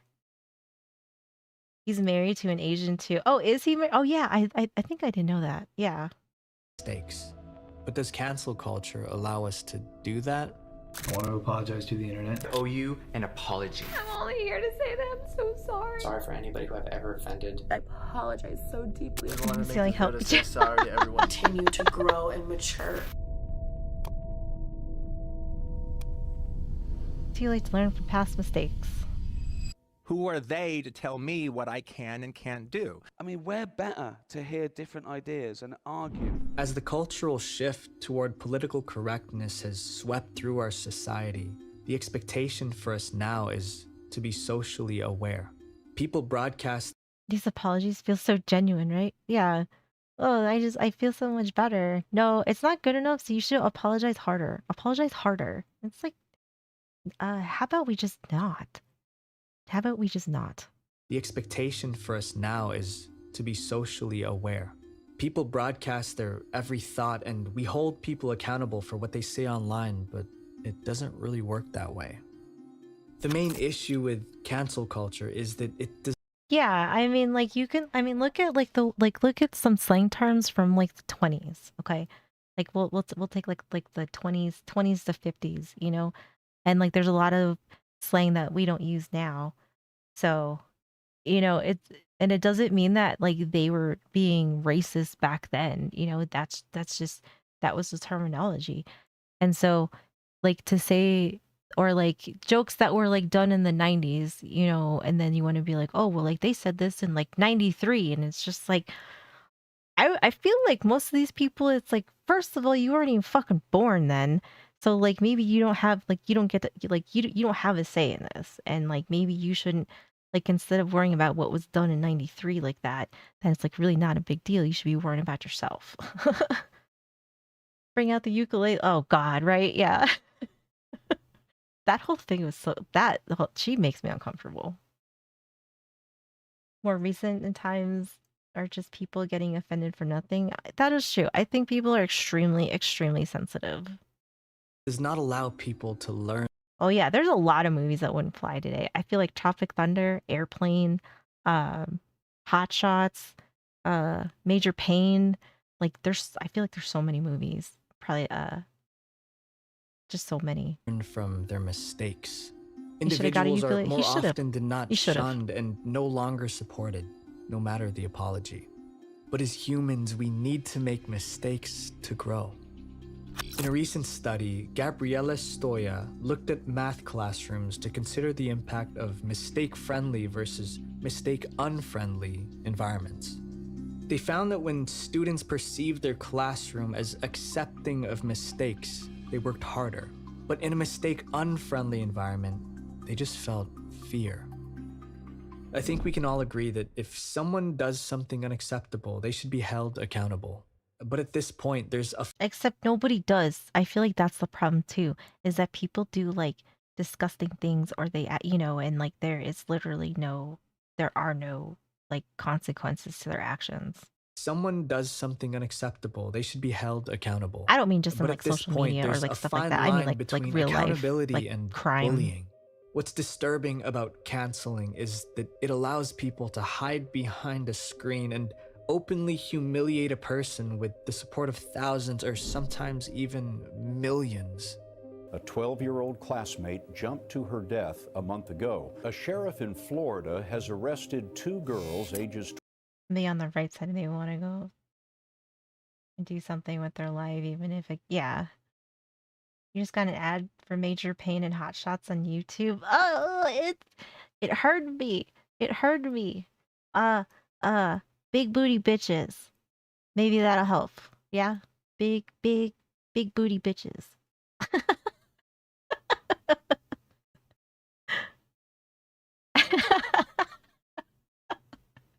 I'm trying to help them out, you know? At least they'll get like some cool ads, maybe. Yeah.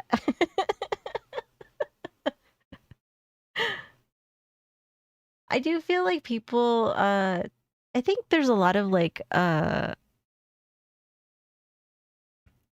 trying to think of like a nice way to say this. I love the panda butts there. Kimchi, those are so cute. I feel like people are very sensitive and very unaware and very unintelligent. And I don't really mean that in like a malicious way. It's kind of just like an observation more so of like seeing people say something and I feel like if you don't agree with them, then you're like a monster, right? And it's like it goes from 0 to 100 really quick. And instead of like kind of like doing your own critical thinking and being like is this person really a piece of shit? I don't know, so like I'm gonna look into it, right? Yeah, they don't want to be informed, they want their truth. And then I also feel like there's like once a trend starts, like the people that were faking Tourette's, okay, so like they realized that people with Tourette's had lots of views, like because they'd be like, this is a day with like, you know, like this was like a really bad Tourette's day for me or something, you know, and it's like somebody filming themselves, or like they maybe sees a streamer that has Tourette's and then it's like, oh well, like they have like look at all these views they have. So then they start faking Tourette's and then it becomes like this whole thing, right? So it's like so you don't even realize that like faking something that people can't help is bad. Like that's really, really distasteful, and it's like really inappropriate, you know? Like is there a crime against it? No, but but like does it make you look bad? Absolutely. And then you inherently kind of like fuck it up for people who actually have Tourette's, right? So then like somebody who really does now, like some of those people may and you like they may not know you and you actually do have Tourette's. They might think you're faking it.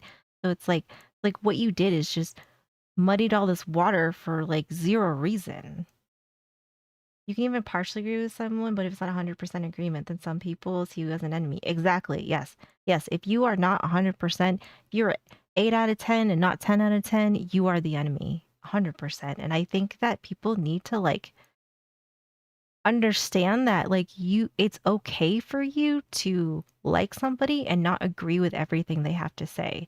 And I don't feel like younger generations are have that mindset, and I don't know what it is that makes them like that, but it's like, oh well, like if you can't agree with me on my whole like fucking checklist of 100 things, then you are clearly like the biggest piece of shit. And it's like I don't like like no, like you can literally agree to disagree with somebody and you could still be friends with them, or you could still like them, or you could be like, you know, like I may not be friends with them, but I don't mind them, or whatever, you know.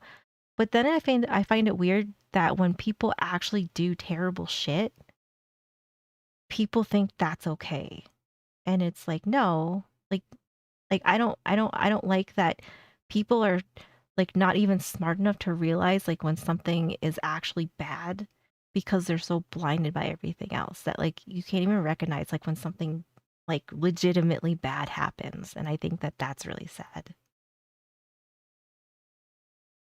Pretend it was an urban legend. Yeah. I mean like but like that's like it's messed up. Like it's messed up to like fake, you know, something that people can't help, or you know, or to think that like you can get away with it because at some point like you're probably just gonna either stop uploading or you're gonna slip up, right? Because it's because you don't have it. 12 and 14 on felony charges of aggravated stalking in a case of cyberbullying. Here's the summarized definition of cyberbullying according to stopbullying.gov. It takes place over digital devices. Now, unfortunately, if cyberbullying, I don't know what you do about this. Like, I don't know. I don't know how you do deal with this. Maybe you just don't. I think goes back to like kids don't need to be on the internet. Cause like I don't know what else you do as far as like grown people getting bullied on the internet for zero reason. Like I don't know. Like maybe you just gotta log off, you know, and like not be on social media. To stopbullying.gov. I'm on my own It takes side, place yeah. over digital devices and can occur on social media and forums. Who took her? Yeah, exactly. Like I think she got cyberbullied, but I'm saying like I don't know what you do as an adult. Like obviously, what they said she was like autistic and probably took things a little too literally, and somebody like that probably doesn't need a social media account, right? But like I don't know what you do in her situation because she obviously was like functioning like high functioning enough that she could like, you know, run a rescue place and do good things. But you know, so she was like, you know, an independent adult and she didn't need somebody taking care of her. So I don't know if maybe people around her should have like been like, well, we'll take care of the social media, but you don't need to be on there and don't look at it. Like I don't know though, because you know, I feel like when you get into adults that maybe can't handle stuff like that, like I don't really know what you do. And I'm not saying that like we shouldn't do anything, but I don't really know like what the solution is or like what the answer is. Her business ran off of social media. Right. And I feel like in this day and age, it's kind of like social media. Like if you plan on having some sort of like especially like sanctuaries or animal reserves or anything like that, I think social media is probably really, really important to, you know, get donations or let people know about you because, you know, they probably like always need money or at least know that like, oh, I like live chopped a fox. Can I bring it to you? And then, you know, you can be like, yeah. So I think there's like good that comes from it. But when you have people like that, like I honestly don't know. I feel like that's like a very, very hard situation to navigate when it comes to grown people that maybe shouldn't be on the internet and then bad things happen because like that's really sad. But at the same time, like I honestly don't know what you do about it. When it comes to cyberbullying, I think I can just think of just block them and I know I'm coming out pretty ignorant by thinking that. Well, that's the problem though. So it's like so if you are like like the lady that killed herself recently and you're autistic and you don't have anybody around you that maybe thinks that you being on social media is a bad idea. Um, so they because they think that you're like, you know, functioning fine and like maybe they don't think that your autism maybe affects that or like maybe it's like because it sounds like hindsight's 2020 for them now. But like I don't know if you're gonna tell a grown adult to be like, oh well like you just need to just not be on the internet. Like just don't have any social media. Like if she had enough people, you know, they could have been like, well we'll deal with it, but you don't look at it. Um but then at the same time though, like I don't like she probably didn't deserve to be monitored because she's you know, she's not like incompetent and it's not like she couldn't do anything. So but some people don't have that mentality of like people are being mean to me and I know I can't handle it, so like I'm just gonna leave the internet, right? Like I'm just gonna like I'm just not gonna get on social media anymore because it's I understand it's not good for me. There's a lot of people that don't have that like self-awareness of themselves, and I think that that's damaging for when stuff goes wrong. So I think that that makes it hard too. Yeah, I think it's like a very I feel like this is like a very difficult situation. I think when it's children, I think children should not just be on the internet and then they can't bully each other. Like just don't let them like they can't I just don't want them on there. Um but adults, I honestly don't know what you do with that. You don't want to take away their autonomy but also want them to be safe. Right? Cuz it's not like she needed like a caretaker. You know, like she wasn't like some I mean she's, you know, she seemed like she was a very capable woman of, you know, I mean she started her whole like save a fox thing and the fox rescue or whatever it was. You know, she managed to do all that and she obviously loves foxes, took care of them, whatever. Um, so people probably thought she was fine, but like what is fine, right? So I don't know what you do in that situation because you have somebody who's adult enough to take care of themselves, but obviously wasn't um, mentally healthy enough to deal with the repercussions that were happening with her over the years of people being like just nasty and mean and terrible to her, and that obviously took a toll on her. And I think if you take things literally, I think that probably stings a whole lot more, and you probably um, can't come to the realization that like people are just being mean to me. I think she probably looked at it as like, oh yeah, like these people like 100% think like this is who I am and I must be like this terrible person, so maybe I should do this. Like which is, you know, that's the heartbreaking part about it is I think she probably took it very literally and very to heart and probably over the years it probably just made her feel um like what these people are telling me must be true instead of being like, you know, what these people are saying it's like total bullshit and they should fuck off, you know. And it's sad. It's really sad. And I think that that's what happens with some of these teen girls because they're really young. And I mean, teen girls, and I mean, like, I would say more so teen girls than boys, but teen girls are pretty nasty. If they're not bullying you to your face or being a piece of shit to your face, I mean, they're definitely going to do it behind your back. And now you have the internet. And so now you can do all kinds of heinous shit on there, right? So I don't think kids should be on the internet at all because I think then at least that might be one chunk that you could maybe fix. Um, But the other side of it, I honestly have no idea. And someone who wanted to help animals, yeah. It's felicity. Yeah, it is. I mean, that is the good and the bad of the internet, but unfortunately, like I don't know. I don't know how you navigate this one. Cyberbullying is bad, but I also don't know what you do about it necessarily to um let people still have their freedom, right? Because people shouldn't be censored if, because I don't really believe in like censorship, but I believe that if you are threatening somebody, then, then you're breaking the law. But um I don't know. It's like I feel like this is like a very, very hard situation to navigate with this one. And I honestly don't have like a an idea of like how you could fix this. I wish the internet was 18 plus. I do too.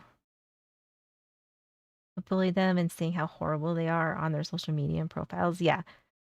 And I mean, unfortunately, like if they just want to like be an ugly person, I think they have every right to be, as long as they are not, like threatening other people. And I guess depending on where you are saying these things, and I mean, if you're on somewhere where they really like support free speech, like you can say how you can tell the world how much you hate someone, which is, I'm not saying that it's right or it's like appropriate, but I don't think it should be censored. And I also don't think it should be censored if somebody says something nasty to you in response. The bullying stops when the ass kicking starts for guidelines' sake. The original phrase is a bit heavy for YouTube. I mean, it's it probably depends on the platform. But then if you are texting, right? So what if these girls start texting her? So what if it's not taking place on a social media platform? Then do you start censoring what texts you can send to people? Like, like I feel like it's a very slippery slope. So I don't know. I honestly don't know. But I do think one thing that we could do is do not allow anybody under 18 to be on the internet, for starters. As far as the 18 plus side of it, I honestly don't know. When I was a kid and was into kids and animal stuff, oh god. Go fucking figure, right? Takes place over digital devices and can occur on social media and forums. It includes posting harmful or false content about someone causing humiliation. If you ask me, that sounds pretty close to canceling. When people say, I hope you die, somebody should kill your family, it is online bullying. Bullying is an emotional response, not I a would logical agree. one. When you're angry, you post these hurtful things and encourage others to take action on it too. It violates the principle that our justice system is built upon, innocent until proven guilty. But the difference between bullying and canceling is that people who cancel others believe that they're doing the right thing. They stand up for the injustices. Well, that's kind of true, right? Like people who do the canceling think they're doing like they are doing God's work, right? Or bullying is just because you just hate somebody.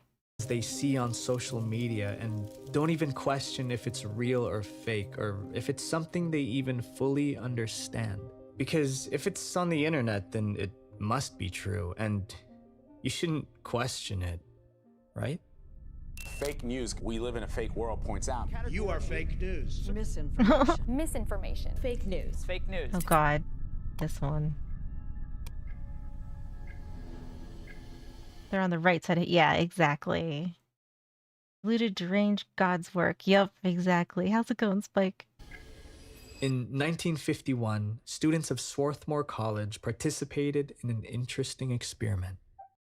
You think it's necessary? We're talking about cyberbullying though, which is like I don't know, like a roundabout way of bullying. I don't know, but this is like cancel culture. So he went through like cyberbullying and saying how cyberbullying is more like you just don't like somebody, so you just say mean shit, as opposed to cancel culture, you're canceling somebody, you're doing something like quote unquote good. Students of Swarthmore College participated in an interesting experiment. Students were asked to complete a seemingly easy task.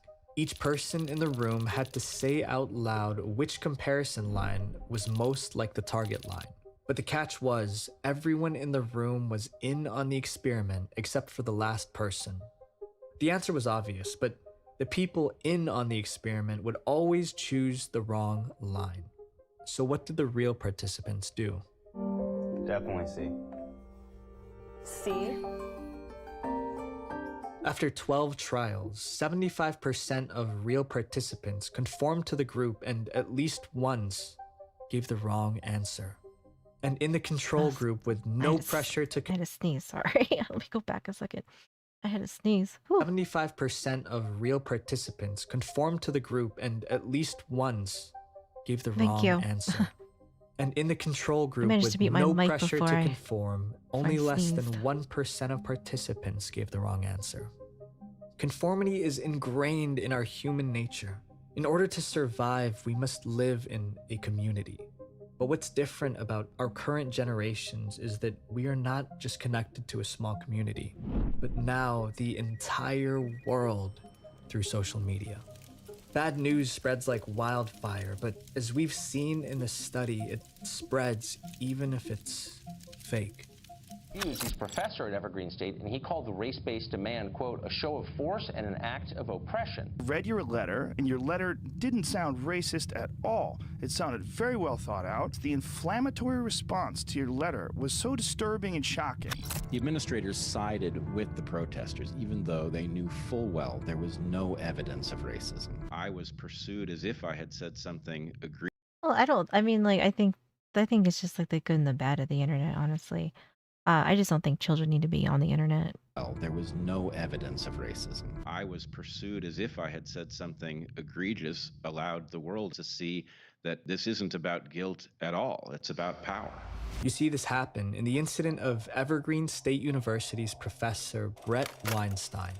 He made national headlines for being... I'm very introverted as well, so I do fine with minimal contact.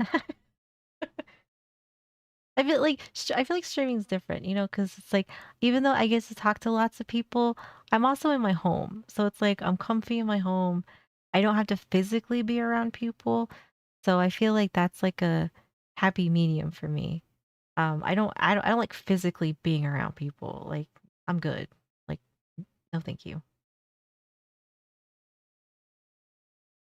I can't lie in those situations. Oh, yeah, right. Racist. I did not. Once a year, this university allows students of color to take a day of absence. Yeah, I mean, like, it seems like from this timeline, cancel culture started in like 2018, I think is what it said. So, but bullying and cancel culture are definitely not one and the same. Once a year, they do very similar things, but I don't think they're totally the same. This university allows students of color to take a day of absence, but this time it was flipped. Rather than telling people of color to stay away for the day, they told white people to stay away for the day. Weinstein didn't believe in this flip, so he wrote a letter against the new policy. Because of this, 50 students showed up to his class protesting that he was racist. Bearded man with his hands on his head is Brett Weinstein. But they were wrong. They imagine that I am a racist and that I am teaching racism in the classroom. The story that was being told about me, in the end, won, even though it wasn't true. His intentions were actually to help the cause because he felt that the former option of allowing students of color to stay away for the day had a more powerful impact. But at that point, no one would listen. The videos went viral, and after being professor for 14 years with not a single incident of racism, he was forced to leave. Damn. This is just one of the thousands of stories you can... I don't know anything about him. I've seen him, but I don't actually know like what happened here. All people belong. I mean, I think, I don't know what he was trying to maybe say here. I guess I would have to like see like what his whole thing was. Forced to leave. This is just one of the thousands of stories you can find online. There are millions of people who stand up for something they believe is moral, but in reality they're misinformed. This is the problem of mob mentality.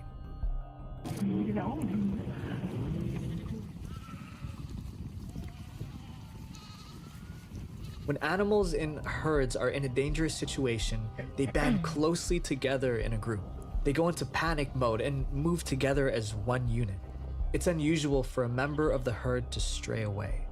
For humans, when herd behavior sets in, an individual's opinion-forming process is shut down as he or she automatically Like lemming off a follows the cliff, group's yeah. behavior. And as Benjamin Franklin once said, if everyone is thinking alike, then no one is thinking. True.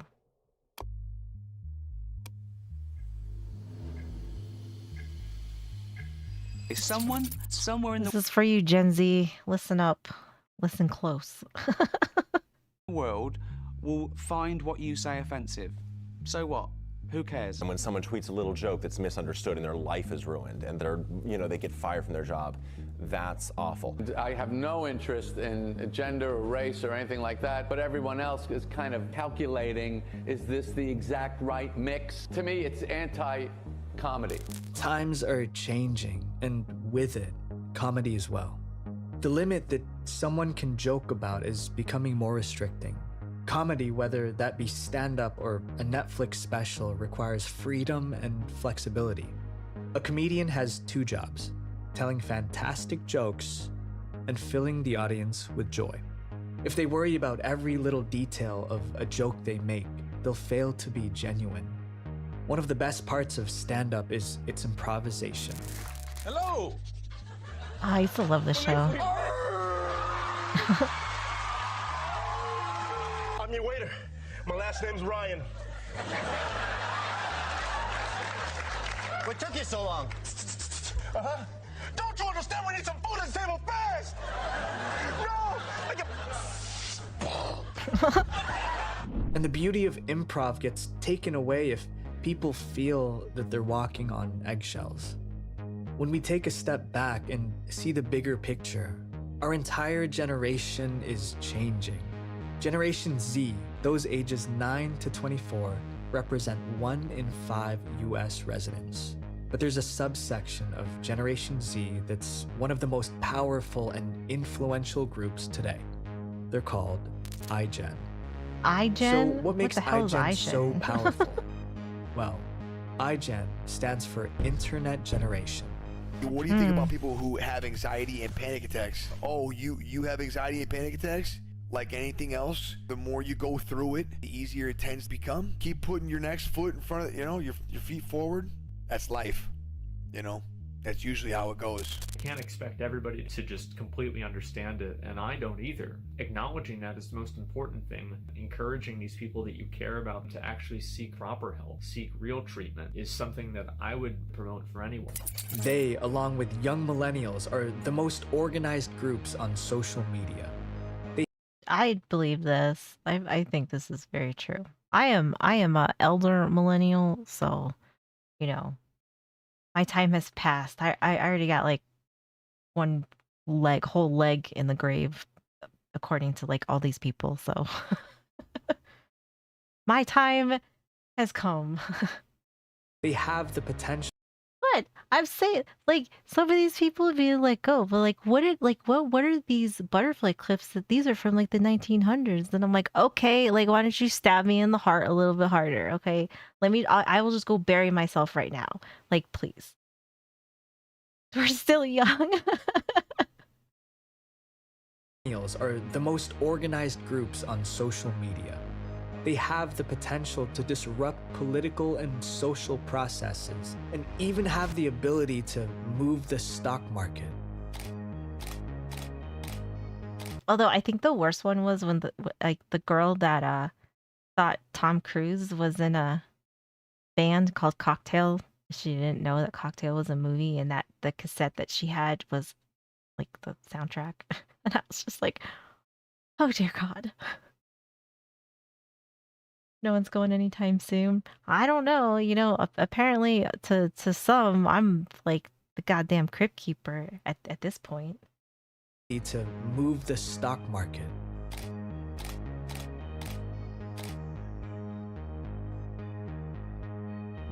Receiving their mobile devices around the age of 10, they're the first generation to be born into our How's it going, connected Sunmoon? world where social media and screens are the norm. A crypt keeper is wild. You know, it is what it is. You know, I can't stop the process. It is what it is. You know, there's nothing I can do. There's nothing I can do. I'm just old. I'm just old. And, you know, at some point I'm gonna, you know, be really, really old. They're digital natives. Online communication is not something they had to learn. It always surrounded them, and they relate better to. You're 81. I'm gonna be. I was born in 85. I'm gonna be 40 this year. So I am an old lady. I am an old lady who just don't give a fuck anymore. So I have, you know, I have plenty of life experience. I guess I have been here for a very long time, according to lots of Zoomers. You know, I'm basically a fossil at this point. So you know. To mass Right, media old lady than gang. any other generation. Gang. Together, their voices are powerful. Not like getting your 40. I want to make a request to the Gen Zers and millennials out there, including. Because that makes you fucking. Have you heard about like how Zoomers talk about us though? Like some of the younger ones, I'm telling you, if you want to get your feelings hurt a little, I guess not feelings, but if you want to get like kind of like a jab to the gut, you know, all you got to do is see some of the shit they say. You're just like, bro, come on. Things will be like that movie in time mixed with a little Black Mirror. Maybe it'll be like upload. Just chop my head off and just upload me to somewhere cool. Including myself. Don't let cancel culture be your legacy. Former President Obama warned our generation against the dangers of I don't think they're smart enough to even comprehend what they're saying, to be fair. I think that that's very true. I think that that's very true. I think they look up to certain people who are just as dumb as they are and then think what nonsense they spew is like, it has to be fact. And it's just like, okay. Well, like, we got a problem. Yeah, ain't time to go fuck off. Former President Illusionaries Obama 47, warned yeah. our generation against the dangers of We're cancel all culture. fossils in here, okay? He explained that people are going overboard, condemning others all the time. Ex-President Donald Trump described something similar. The goal of cancel culture is to make decent Americans live in fear of being fired, expelled, humiliated, and driven out of society as we know it. If we want to do good for our generation, Just say hi and good night. Oh, Daniel, thank you for the super chat. It's good to see you. A conversation. Good night. To hold people accountable for their actions, you. but not push them to the brink of ending their own lives for mistakes they have already learned from. If you want to make a change in the world, that change starts with no one else but you. Yeah, this is an old video. I don't know when. I think this might be. Let me see. It's from 3 years ago. So yeah, we were not at present time. This was interesting though, and I think maybe more people I think more younger people need to watch this video, honestly. But unfortunately, I think they're too busy on TikTok. So there's that. Let me go take a break and then we will continue on. We're gonna be watching what is this? EWU Bodycam. Mom hides horrific surprise for cops just beyond the door. Thank you, Daniel. Thank you. I hope you get some good sleep. That's so old, right? Ew. You wanted to see that? Well, we are going to watch it right after my break. So everybody go take a break. I will be back. Let me find some music though. All right, I'll be back.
Alright, I'm back. Guys jamming out. Jade Nova, thank you for the follow. I appreciate it. Thank you, thank you. Alright. I love seeing all the jammies. I love it. I like all kinds of music, honestly. So I do like country. I like a good variety. Golden Pony, how's it going? Okay. This is Mom Hide's horrific surprise for cops just beyond the door. These people look like they are some real winners here. Get hurt. That's all we care about. Okay?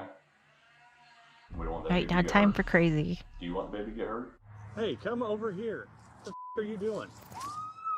She seems like she's lovely. She seems like she's lovely. Hi, baby. Listen. Right now, you need to pull your together for your daughter. Go. Whoa, whoa, whoa. When two Whoa. officers respond to a Shit. report of a physical domestic disturbance, they have no idea that they're taking their final steps toward one of the most horrifying police encounters ever documented. The Yep, police 0 to department 100. releases an edited body cam to the public, but it's only now that the full story of this bleak tragedy can be told. Here comes that. Yep, I'm with her. You go for the baby. Okay. The following report is based on official police records. I was not expecting that. That was oh my god. And most of the footage has never been seen before. How many trucks until did you now. do, right? On November 7th, 2024, two officers with the Independence, That's Missouri supposed to be Police that long Department ago. respond to an apartment complex for a domestic disturbance. Are you involved in this? That's my wife. Okay. I just dropped her off to go get some gas, and I guess they beat her up. Okay. Is that person involved? This is my husband. No, is that person involved? No, not that person. No. Okay. No, I'm about Okay. What's going on?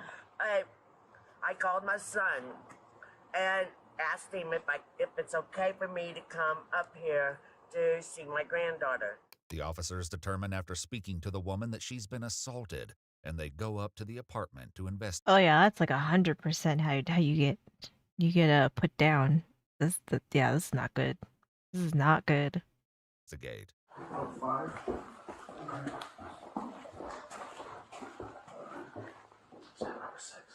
It's 5. I'm sorry. Okay. The officers wait to speak with the occupants, Mitchell Holder and Maria Pike, not yet knowing that they are only minutes away from a moment of shocking violence with irreversible consequences. But this isn't the Independence Police Department's first encounter with Maria, who called 911 2 weeks earlier to report that her infant daughter was not breathing. Oh god. Fell asleep on her baby? What the hell?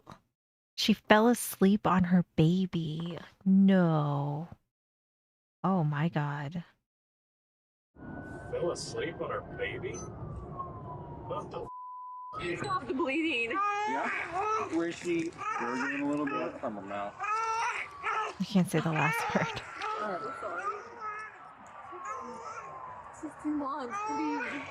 I got She fell asleep on her baby outside? Like, what are you doing? Like, what are you doing? 16 months, please. I fell asleep on her. Okay, look, you're gonna go to the hospital. 6:43. You've got. Right? This is like, I hate when like kids and babies are involved with like bad people. Okay. Baby's crying. Pull her head forward. Is there anything there? No, I had mouth Could to not mouth. sleep. Yeah. I think if I was like babysitting like a baby or something, or he fell asleep on me, like I definitely would not be falling asleep at all. Yeah, that baby's super lucky. Is there anything there? No, I had mouth to mouth. J Cost, how's it going? You found me from YouTube. Oh, well, welcome. Welcome on in. Wasn't difficult. Well, good. That's good. Don't die. Means something's working, right? Hold on, you gotta look inside. Okay, back of the throat's a little red. Hey, ROB kit. Why is he bleeding? As the medics tend to Maria and her baby, additional officers No one respond to said the we're not scene. old. Yes, yes, we are not old. Hey, ma'am. Hey. Look, baby's here doing good. What's her name? What? What's her name? Well, it sounds like everything ends up being somewhat okay because I'm thinking the video that we saw at the beginning is after this. Oh, this is a newer one. Little tiny baby. She fell asleep on it. He's breathing. Got some blood coming out his nose. Gasping a little bit. I looked inside. I didn't see it obstructed.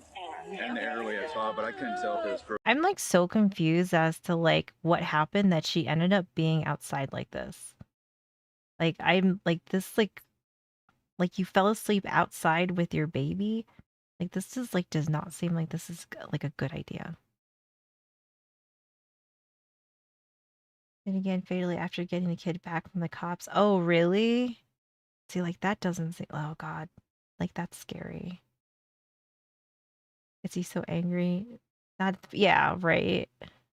No, it's like really like it's really sad and like heartbreaking when you hear like babies crying and like distress like that though, because it's like, I don't know. It's just like, ugh. Further, I'm not sure, so. Let's see.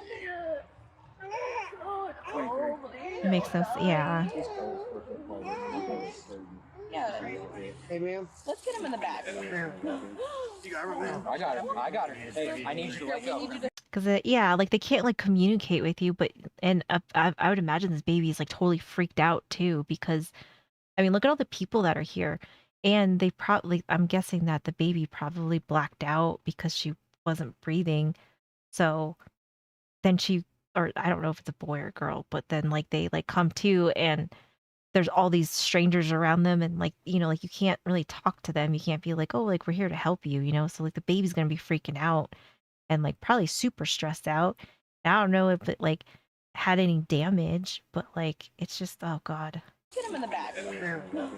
You got her, ma'am? I got her. I got her. Hey, I need you to let go. We need you to stay here. We're gonna do some things, okay? Everything's okay. Ma'am, let's get some information. We gotta talk to you, okay?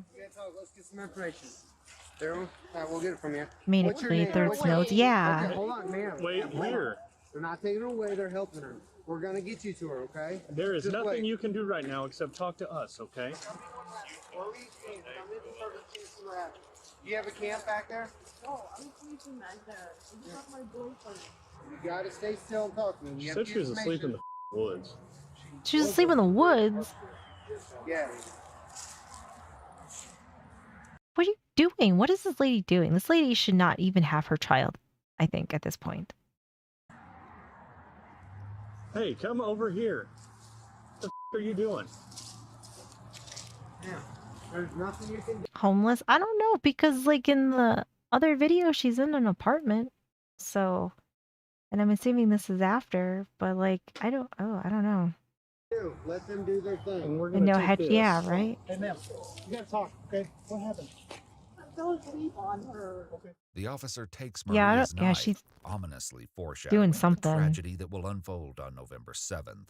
Meanwhile, other officers inspect her wooded campsite. So this is a month apart, right? Because looks like this is October 25th. So then a month later they go back. Got a little shack or a little ramshackle camp. It's posted, so. I mean, I guess maybe hopefully she they was take this homeless kid away here. from her. Maybe I don't know. Nah, probably not. Living out Yeah, here it's now. before the first clip. They'll call her and they'll do one of those sit-down meeting things and call it a day. Out at the road, the EMTs are concerned that Maria may have had a more active role in harming her baby. Hey, look at me. Look at me. Look at me. Did you hit her in the face at all in any way? No, like trying to help her or anything like that? No, Could you have accidentally struck her in the face? It's around time for no, they we're get back just together or trying to- something. we're trying to keep her Oh, on this okay, side of the okay. road. From where? Her nose, her mouth. I was trying to resuscitate her.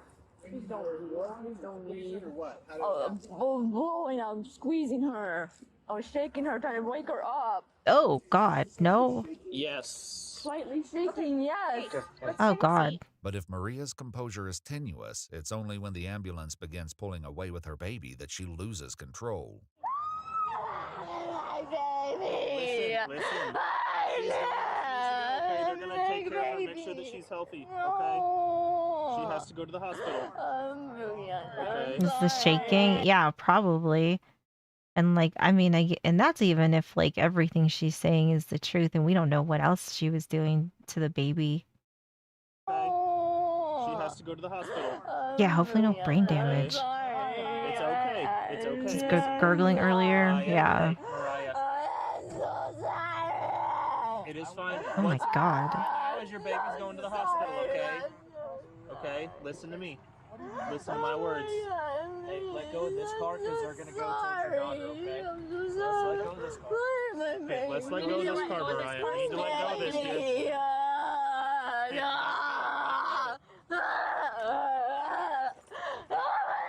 I'm not believing her sniveling. She seems like she's just kind of crazy. Whether it's drug induced or what, I don't know. Unfortunately, the officer's assurances don't make it any easier to get information from the distraught mother. Ooh. Hey, right now, God. you need to pull your together for your daughter. I know you are. So, hey, we need Yeah, to try to right? get a hold It does of seem your like dad she's on so that we something. can figure this out. What is your dad's name? Mariah?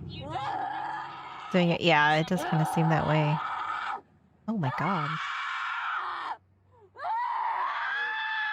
Her eyes are fucking. She's high. Bad drugs combined with postpartum, combined with shock. She's a yeah. The cops go through Maria's She got that belongings demon and in her. get some information about her daughter before making plans about what to do next. Yeah, Destiny is the kid's name. It was in her phone. Yeah, we're going to take the kiddo into protective custody, sit on the kid until DFS gets there. You only think of the Trying to figure yeah. out- I called Heiniger. He's wanting a little bit more information. I mean, it sounds she's like just- if she's not talking, She's just and- completely just shut down. I mean, just nothing.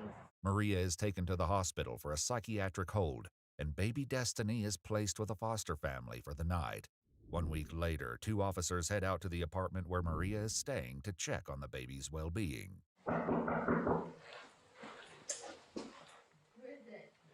Fitting name, right? Okay, what do you want? We're just coming to check on your daughter, I believe. She's fine. Okay, well, Children's Division asked us to come check on her. Okay. Can we just see her real quick? That way we can get out of here? Do you have a warrant? Maria, we're not here. Nobody's in trouble. We just need to check on Destiny. This is ridiculous. For the record, you're being recorded. Okay, you're being recorded too. We just need to see the kid. Because what they're doing is illegal. They're trying to take all my parental rights and I have full custody. I have just the need to see the paperwork. kid. You deserve to not have any parental like control. After what happened last month, absolutely not. No. What they're doing is illegal. They're trying to take all my parental rights and I have full custody. I have just the need to see the paperwork. kid. You want to see the paperwork? Just need to see the kid. Just real quick. Okay, don't step So we can see her real quick. in. I'm already triggered. You can bring her right to Drill here. in, okay? Thank you. I think we know you're triggered already, but that does not excuse any of this. Honey, can you just bring her right here? Hello, Tasai. Good to see you. She's gonna be staying here with her dad. And Who's her dad? She's been on meth. She could have You're the been. father? Hello. Okay. Alright. Appreciate it. You guys got food and everything, diapers? Yeah, it's gonna have badge numbers and names. The officers give her their badge numbers and leave. but Tells it's me only everything I 5 need to short know. days Yeah, later that Police are exactly. called out to Maria's door once again. Oh, this God. time by a social worker who says the couple is Oh, so this is 5 days later. God. called out to Maria's door once again. So we have This like a whole time by timeline social here. worker who says the couple is not responding. So the baby is in the house. I believe the Nope, parents making are it about inside. herself. They are not opening the door. They have mental health concerns. So what are you wanting from us? Is there a way that we could try to open the door? The police say that isn't an option, but they go along with her to knock on the apartment. It's Or, November yeah, 6th, I mean, it definitely could be 2024. meth. only one day before Maria and Destiny's story reaches its unimaginable conclusion. They are in there because they just let two homeless people I appreciate it. come out. I was sitting right there while she was out there, and my son opened the door, and then shut the door on my face. I mean, Yeah, I feel like the fact that this is like a reoccurring thing and like I don't know, this baby needs to be taken from her. Like if she wants to go fuck up her life, by all means, you know? But like just get the baby out of there. Maybe drugs plus today's society equals no bueno. Yeah, right? Exactly. And then shut the door on my face. I mean, unfortunately, I'm not saying that they're making good decisions, but they're allowed to have who they see fit in their house. About a week That ago, is true they too. actually, this baby got into our custody because mom ran out of the house because of the domestic violence concern. And mom kind of mentioned it, but then she pulled it back and she was downplaying it. And she The baby's still in your custody? No, so we brought the baby back to them. Okay. Neither Mitchell nor Maria opened the door, Oh, and God. almost exactly 24 hours It's like this baby has like so many outs and like nobody took it for her. That's like, ugh. later, Talisa calls 911 to report that Maria assaulted her. The police show up again, but this time, Mitchell lets them inside. Did you do something illegal? No. Okay. So can we come and talk about what's going on? I accept your terms. What's up? The two officers I accept your terms. Like what the what? Like, that is such a weird way to answer. Cops don't need a warrant this time. Right? I mean, I think if it's like I would assume that if you're trying to go like see like make sure the baby is safe or you're gonna go take the baby, right? Then I think they should be able to just go in. Shouldn't play. Yeah, exactly. I think after the sleeping on top of her incident and shaking her, that should have been enough. What's going on? I accept your terms. What's up? The two officers enter the apartment, where they find Maria in the bedroom closet with Destiny in her arms. Hi there. What's your name? Can you come out here, please? Please.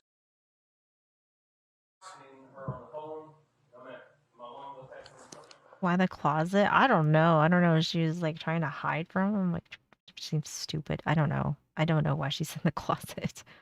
I don't know. I mean, they both seem like they're kind of out of it, weird. I don't know. I got her in the. Seem a little kooky.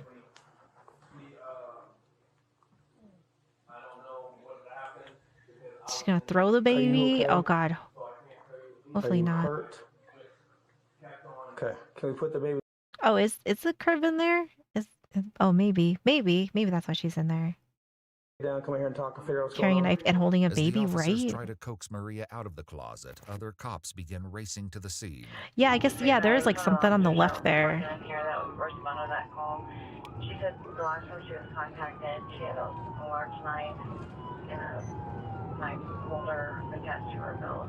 With that unsettling the crib. warning coming over the radio, they prepare for what they're walking into. They're both off, by the way.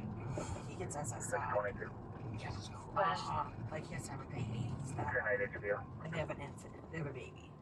This is the problem. That is super concerning. Yes. Unfortunately, if there was anything these two could have done to change the nightmarish course of events to follow, they simply don't get there in time. 44 is able to make a connection to resolve this. Who is 44? That would be Heather. Hang on, can you stay right here, please? You gonna give her to the babe? Okay.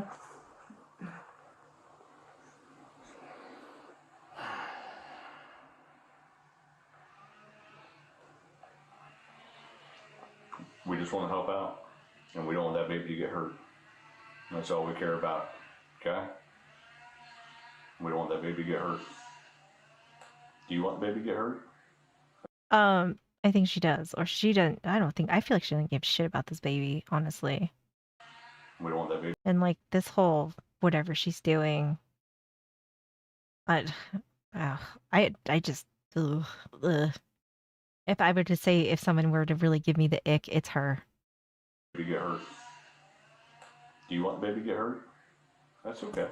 Where she put the baby, when she gets up, she's still I don't holding speak her. sign language. I caught the first one, but I don't get the rest of it. Hey, Mitchell, does she speak or is it sign language only? It's only sign language. What can you tell us what she's saying? What do you mean? She was talking like a month. What the fuck is going on here? I'm like, oh, okay. It's only sign language. What can you tell us what she's saying? She writes some things down so I can talk to her sometimes. Well, yeah, like she was like, I mean, like when they went and did the wellness check on him, like she was literally talking to them. So, yeah. I mean, like I know they don't know that, but it's like this is like, these type of people are like totally just absolutely insufferable. She writes some things down so I Yeah, can she talk to her chose this. sometimes.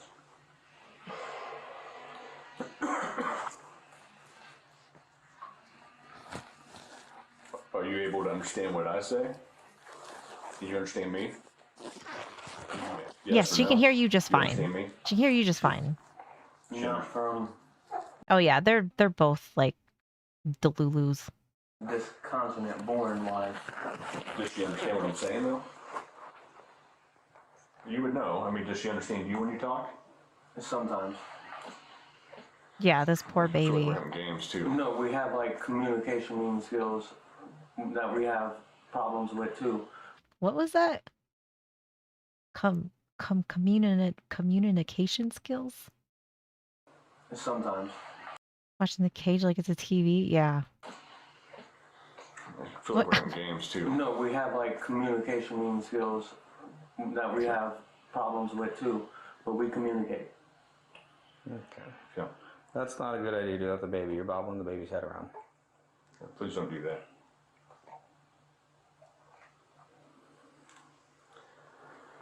Yeah, I'm with you. Okay.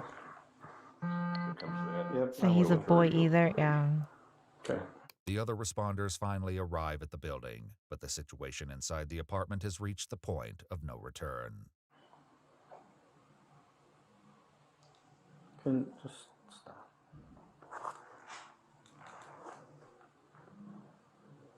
Go. Whoa! Officer Jordan White raises his gun as Maria approaches and Oh my god, this seems like such a like dangerous situation to be in. Like when there's a baby involved, you know, like if she wasn't holding the baby, like this would be so much easier to deal with. But like, I don't know I don't know how you do, like, how do you maneuver this? Go. Whoa!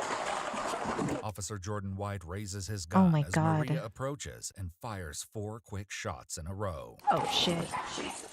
Well, that baby is gonna have either potential brain damage and it's gonna be deaf. Approaches and fires 4 quick God. shots in a row. 32 shots fired. Someone just shot at me and Heather in the apartment. Get that knife. Oh my God! Get the baby, get the baby. Get the baby's Jason. Oh, what? What's wrong with you? Stay down. I am. Cuff him up, cuff him up. I didn't do it. Oh my god. Oh my god. This is so sad. This is terrible. Stay down. I am. Cuff him up, cuff him up. I didn't do it. He was shot in the head, yeah. I didn't do nothing. 135, the baby's hit. I need AMR immediately. What did I do? No, you can't. I definitely don't blame the cop for that at all. Definitely not. I mean, this is just like this is just a very, very unfortunate situation and somebody that decided to like get crazy and be dangerous, you know. And unfortunately, she decided to be, you know, selfish and a piece of shit and hold on to the baby. Relax. God damn it. Give me a hand. Hey, yeah, take the baby, get the baby out. Get the baby out. And you killed the baby! You killed the baby too! Well, I don't think you can actually sound too shocked by this, or I mean, like what? Like I don't know how you could think that this kind of escalation wouldn't have some sort of like absolutely terrible consequences and results. I myself. Okay. And you killed her. Yeah, she was using that baby as a shield, which is absolutely disgusting. The state did fail the baby. Yes, yes, I completely agree. I think that baby should have been taken after that first incident. Yeah, he had to shoot. Like I don't like he didn't have any options. I remain myself. Okay. And you killed her. You killed my girlfriend and you. What the hell? And the baby. The other responding officer finally comes inside, walking straight into the chaotic aftermath. I didn't do nothing, officer. Officer, that officer shot her. You know what? And the baby. What else to do with her? He shot her. Stay calm. And the baby, sir. Okay, hey, we need to get the cuffs off her. She's going into, she's stopping. Cuffs off of me too, because I didn't do nothing. It's amazing how all of a sudden, like, now he wants to, like, start talking and he can listen and, like, now he knows what's going on. Like, that's a, you know, like, I feel like that's very telling about him. Get the cuffs off her. She's going into, she's stopping. Cuffs off of me too, because I didn't do nothing. No, he yeah. Get over here. Get the cuffs off her. We're going to start CPR. And you shot the baby. What are you doing, officer? I would assume that if he really cared, I don't know. I don't really, I don't, I'm assuming he's not great, but he at least has the apartment, right? So, like, so when she left, you should have, like, stood your ground and, like, taken the baby and kept it in the apartment. Instead, that baby was living in the fucking woods. So it's like, I don't know, like, both these people are shit. And you shot the How baby. long that's actually, yeah, oh, yeah. What are you doing, officer? Well, she's trying to stab me, guys, so... The officers start compressions on Maria, but there is to be no happy ending.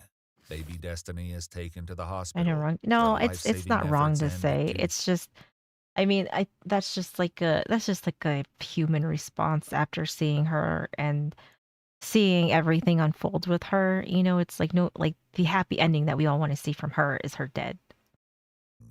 Baby Destiny is taken to the hospital where life-saving Hope efforts the baby, end yeah, at that's true 2:33 too. p.m. 5 minutes after that, her mother is pronounced dead at the scene. Dude. Your life's over. You good? You good? Yeah, I'm okay. All I could see was the... Shut the up. It's okay. All I could see was the knife. I didn't even see the baby anymore. Is Chad good? Oh, he can't blame himself though. I mean, this is gonna haunt him forever though, and I mean, but I don't think he was in the wrong. I don't think what he did was wrong at all. Shut the up. It's okay. All I could see was the knife. I didn't even see the baby anymore. Is Chad good? Chad's good. Okay.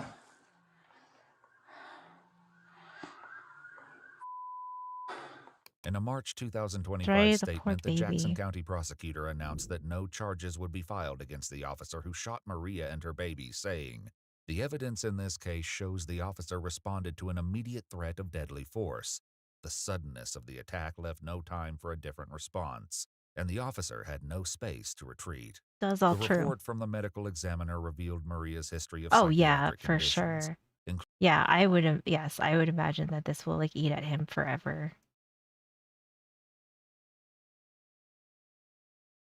He's always gonna blame himself. What if I had better aim and just shot a little high? Yeah, but like I mean, as much as you can tell him that like this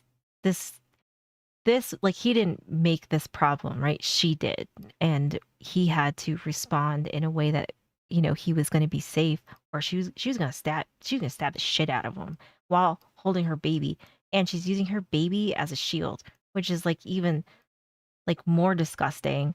So the fact that unfortunately they both died, like but this is all her fault. This is 100% all. This is totally her fault.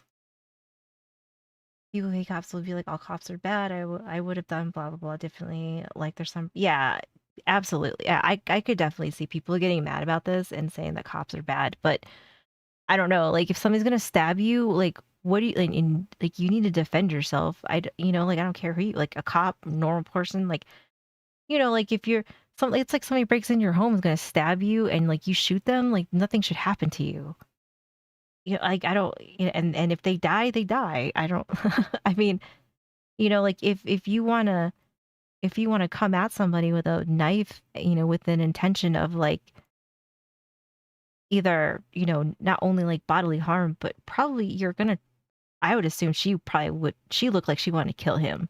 So, you know, and if you get met with, you know, a greater force to shut you down, then so be it.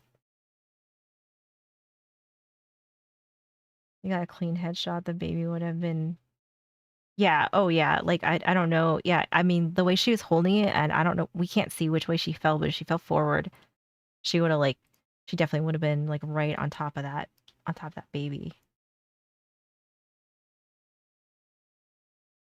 They can sue like and that's what yeah, I mean like that's like the fucked up part though is that like, you know, in some states like they like don't want you defending your property, your home, your family, and it's absolutely ridiculous. The report from the medical examiner revealed Maria's history of Yeah. psychiatric conditions, including major depressive disorder, schizophrenia, and psychosis. The toxicology report, She had however, showed no hepatitis. traces of drugs in her system. A GoFundMe started by Mitchell's sister raised nearly $9,000 for funeral expenses. Maria Masha Pike was 34. Her daughter Destiny was just 2.5 months old. She was only 2.5 months old. Oh my gosh. That's well, she can blame herself for that. Cause you know, that was 100% on her. Like regardless of what I guess anybody thinks, I say that that is 100% her. Maybe just maybe she would have fallen backwards. Oh yeah, I'm sure. As far as the cop goes, I would assume that he probably is like in that like mindset of like, you know, like, oh, like if only I done this, or oh, if only I would have like remembered that there was a baby or so, you know what I mean? But it's like that's the stuff that just like eats at you, which is sad. And it's understandable, but unfortunately, like I you know, he doesn't he doesn't need to have that like guilt on him, because I don't think he should feel guilty, but I don't know how you would ever like not feel that way either. If you're you know what? That was a good question, but you know, there's plenty of people that have babies that I don't think they care about having, like, I think it's like they're stupid enough to get pregnant and then think that like the state's going to take care, or the government's going to take care of them. And then but they don't really actually like enjoy or love their baby that they made. So then you have a lot of like really just really really really sad instances that happen. So it's like I don't know, it's just like it's just all bad. And there's definitely like one too many kids that are like that. To shoot the chest is hard. Yeah, right. Yeah, because like you're not. I mean, like center mass is like where you're gonna like land your shots the most, you know. So, you know, but unfortunately for him, yeah, it's definitely gonna keep him up for the rest of his life. Neither parent cared. Yeah, I mean that's usually how it goes with people like that. You know, if they're doing drugs and they're crazy and they're, you know, or it's like a combination of the two, it usually like um creates really terrible parents, but with some bad taste. But all right, this one is 5 most disturbing cases are real found footage. The, you know, lighten the mood. Shitty people flock together. That is true. That is true. On January 8th, 2005, a man named Martin discovered a mysterious Spoopy package in his time. mailbox. Confused, he brought it inside and opened it up. Inside the package was a single item, a videotape with no label or note to explain its contents. Curious to see what was on it, he put it in his camcorder and pressed play, and the footage he found on it was shocking to say the least. It contained a nearly hour-long video of a man describing the violent things he was about to do, how he was going to lure his victims, and the makeshift devices he was going to use. I'm not trained in torture methods, which is what I'm gonna have to make do. I got my drill here. The reason why it's got this padding on it is just to try to silence it a bit, because I'm in an apartment. What is wrong with this? Oh my god. Okay. But not all adoptive foster parents are bad, but I mean, that's like, I mean, you have to like hope that it goes to like a good foster care. Um, but I mean, it would have been better. I mean, had she been taken after the first incident, she would have still been alive. Try this is an insane start. I'm gonna have to make do. I got my drill here. The reason why it's got this padding on it is just to try to silence it a bit because I'm in an apartment. I got gags, socks, got lots of duct tape. I got a soldering iron, sheets. It's rather crude implement. I think can work wonders, especially if it's used in the right way. However, while the content itself was extremely grim, what disturbed Martin more was the fact that he personally knew the person on screen. This wasn't the manifesto of a serial killer planning to take innocent lives. Instead, it was the final message of Martin's close friend, Ricky Rodriguez, a man who was tormented by a cult from the moment he was born. He eventually managed to escape the cult and was now planning to take revenge on the people who did unspeakable. Yeah, I think that's where the state failed too. Absolutely. I think that that baby should have been taken. I have 4 adopted brothers around the foster. Yeah, I mean, I think there's I think there's good and bad, you know, like there's definitely some horror stories that you hear. But I think there's also plenty of foster parents or foster families that are great, you know. So I don't think it's necessarily like a generalization to say that like foster parents or foster families are bad. But your dad was adopted as a built to a loving family. I was adopted. Well, I mean, I was like imported and adopted, but I mean, think right after I was born, I was in an orphanage. So, I mean, there's that, and I'm not that bad. I'm just a little crazy, but I think I'm okay. He eventually managed to escape the cult and was now planning to take revenge on the people who did unspeakable things to him for all those years. He recorded this hour-long video and mailed it to his few friends and family so they would find it and have all the answers about what he was about to do and why. I am making this video, well, for many reasons, I guess. I suppose... Yeah, right? This one's kind of like I'm a little torn. I want there to be some record of the way I feel, my ideas, just who I was, really. Ricky's story began 30 years earlier on January 25, 1975, when he was born as the first.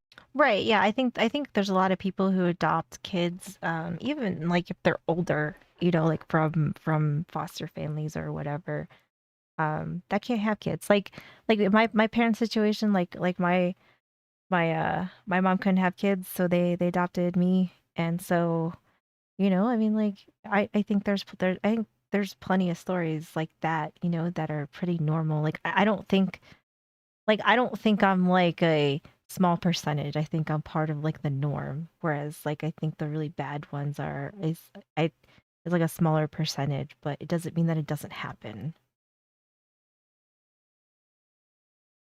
Might not go through the legal system. I don't know. You know, I'm guessing he's lost it. 30 years earlier on January 25, 1975, when he was born as the first child of Karen Alva Zerby. Karen was a member of a cult called the Children of God, that always takes which the used Christian language to lure in young, impressionable minds, often teenagers, and molded them to its sick and perverse ideals. 2 years after Ricky's birth, he was adopted by the cult's leader, David Burke, who presented himself as the Chosen One. David changed the cult's name to The Family and declared Ricky to be a religious herald, granting him a special position in the organization. However, while he was treated like royalty by the other members on the surface, behind closed doors... Oh, you're good. It's no worries. Defends the cult. Yeah, like the cult thing and like the legality of them, it's like some of it's kind of crazy.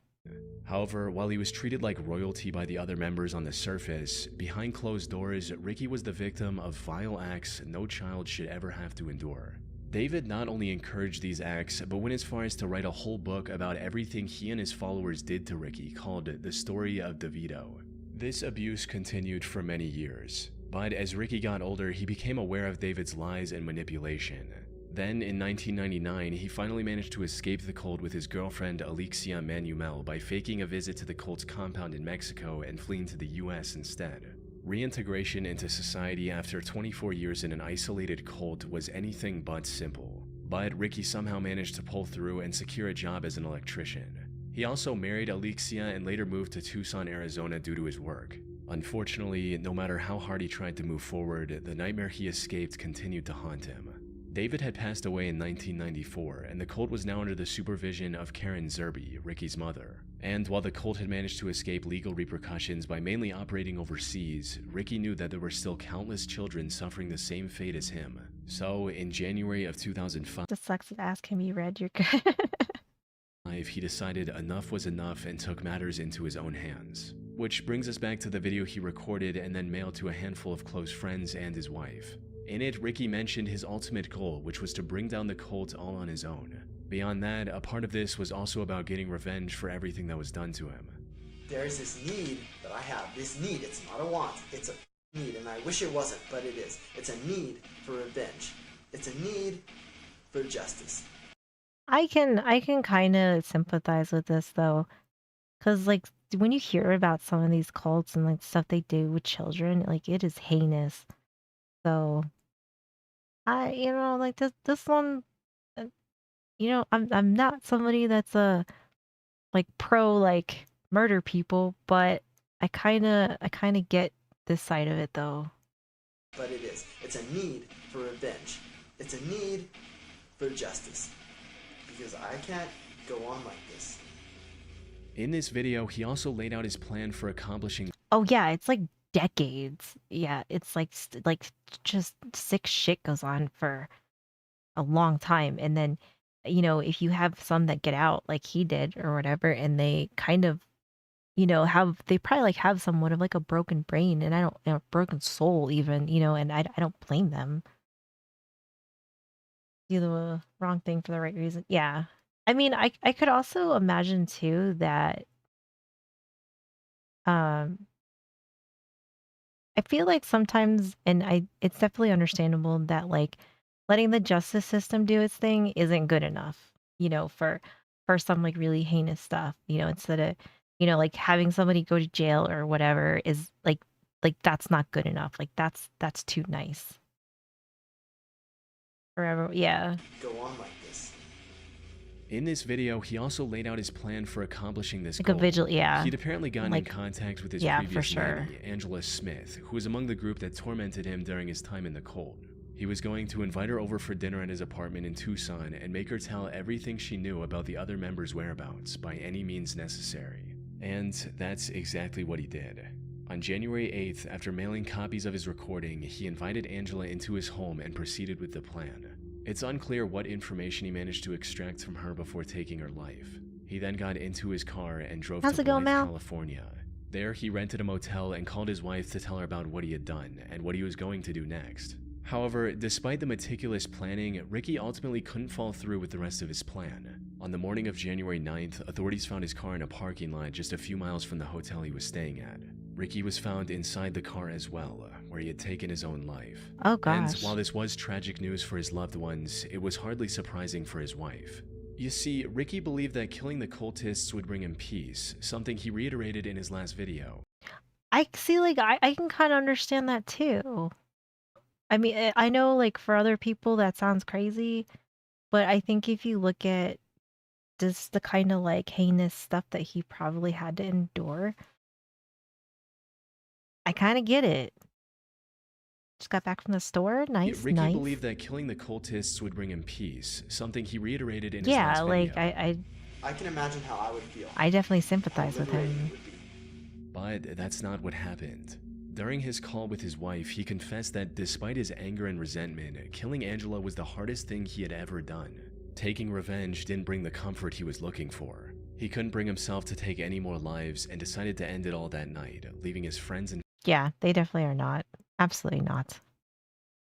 This is sad though, because he doesn't seem like he's a bad guy. And then he thought like what he was doing was like what he like I feel like what he thought he was doing was good, right? Like or like that was gonna heal him. And then when he's saying like this is the hardest thing I've ever did in my life, um, realized that like, you know, this wasn't what he thought it was gonna be, which is really sad too. We're doing a little special stream today, just you know, just cause. It's definitely not gonna be a normal thing, but every now and then I'll probably throw in like a little extra Friday night stream. Trauma does some scary things to people. Yeah, for sure it does. Cause like he doesn't seem like he's a necessarily bad guy. I mean, like, and he has a wife, and it's just this is this is like really sad almost. he couldn't bring himself to take any more lives and decided to end it all that night, leaving his friends and family with this hour-long video to remember him by. As for How the you doing, Rally family Man? cult, it remains active to this day under the leadership of his mother. Of course it does. Like this is like the shit that's terrible, right? Like of course this cult is going and it's alive and well. And it's almost worse that it's his mom that's the leader of it too. Like that's almost like more disturbing. As for the family cult, it remains active to this day under the leadership of his mother. On October 4th, 2006, at approximately 6:15 a.m., the Barrie Police Department received a chilling call from a woman saying, "My children are dead," in a calm and quiet voice. The disconnect between her tone and the situation she was describing was extremely unsettling. When asked what happened, she replied, "I don't know, I don't..." I mean, yeah, for real, right? I think sometimes revenge is like not always what we think it is or what we want it to be. This is 5 disturbing cases of real found footage. Was extremely unsettling. When asked what happened, she replied, "I don't know, I don't remember." Tea producing Police officers companies? immediately rushed That's to the address crazy. she provided and knocked on the door of her apartment, bracing for what they might find. The door opened and they were greeted by 31-year-old Frances Elaine Campione. When the officers asked her about the children she mentioned on her call, she replied in the same disturbingly calm voice, stating, "Yes, they're dead. They're on my bed." Oh my As god. the officers entered the master bedroom, he saw the remains of 2 little girls, 3-year-old Serena and 19-month-old Sophia, lying on the bed. Both were dressed in clean clothes and were also wearing necklaces and earrings. However, their skin was starting to turn blue, suggesting they might have been deceased for quite some time. One of the officers also noticed a small bruise on Sophia's forehead, and that was it. There was nothing else in the room that could have explained their deaths. But as the investigators looked through Elaine's apartment, they found a camcorder with footage that explained everything. No, she recorded it? What is wrong with people? People are just, there's so many just like, God. As the investigators looked through Elaine's apartment, they found a camcorder with footage that explained everything. The recording started on a wholesome note, showing Elaine surprising Serena with a new bike on her 3rd birthday on August 8th. Hi Serena, it's August 8th, 2006. Happy birthday to you, happy birthday to you, happy birthday Serena, happy birthday to you. Serena's 3 today, yay! Shall we go to the living room and see if you got any birthday presents from the birthday fairies? Yes! From Youth Pastor Ryan. I did look at his channel. He's a little I like what he has to say. He's little more higher energy than I'm used to watching. But that's not a bad thing. Okay, let's go.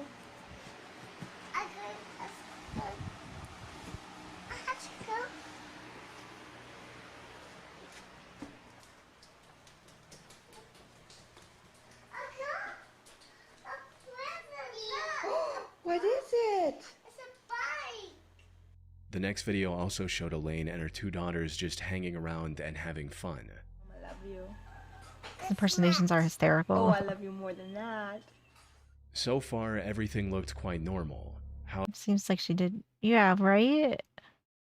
It's just, I don't know. This is kind of fucked up. Like, this is the other thing, too. It's like, there's like a lot of women that kill their children, and I don't know what that's about. I mean, there are a few men that do it too, but there's like a lot of women that kill their children.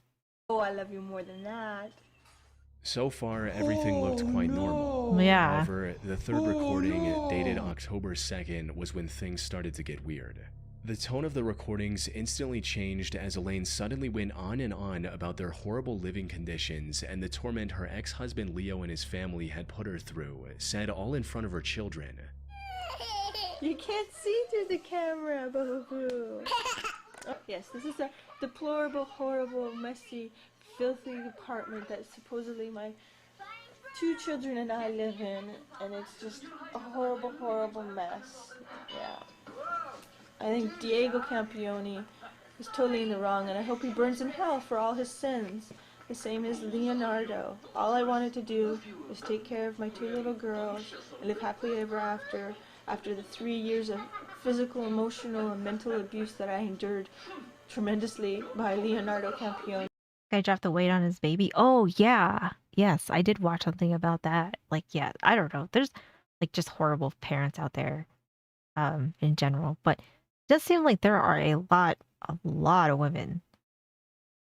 Like, I would say more than the men. There's a lot of women that kill their children. And in the past year, from Anna and Diego Campione, the mental and emotional abuse, which wouldn't stop, and I had CAS keep bringing these 2 people into my life over and over again when I kept telling them the amount of mental and emotional abuse it was causing my 3-year-old daughter Serena and I and Sophia. It was horrible. Yeah, I think her apartment looks fine, but I'm guessing her ex is a real nice one. And uncalled for. And I want justice to my family for what they have all done to us. I cried out for help. It does seem like, and I don't know if this is the case with this one because I haven't heard of this one, but I know that sometimes like when people are going through a divorce, sometimes if the children are really young, they'll kill the kids as like a way to get back at the husband, which is like really fucked up. So she could very well like resent her kids, and then they get into like this weird state of like every time I look at my kid, like all I do is see him and it makes me really fucking angry. And instead of like seeing your kid as like your kid, it's like they turn it into this like twisted, I don't know, like different reality of like how they look at their kids, and it like makes them angry, and it's like really sad because it's not the kid's fault.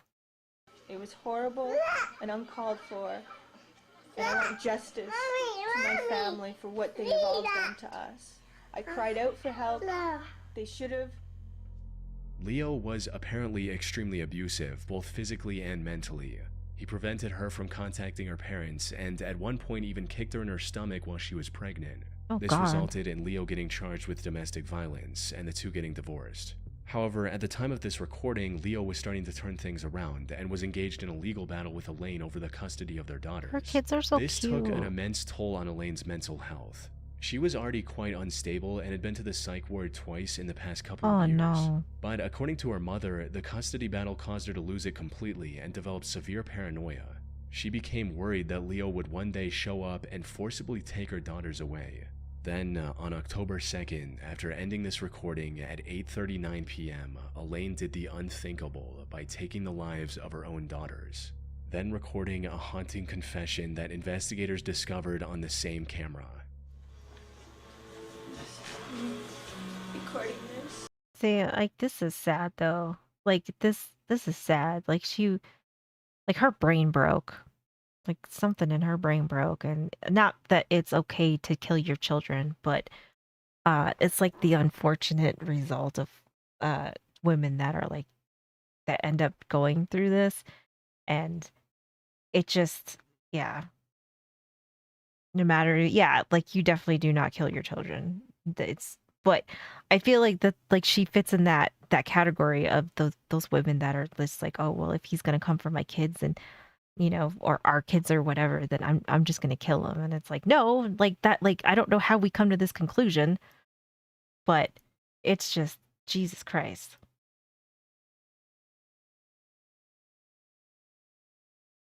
Really need to do is accuse a man of doing it. Whatever that ever was that ever proved that Leo did that? Yeah, I guess I don't know. I mean, like this. I mean, if these are like deep dives, they could have maybe like dug enough up on her.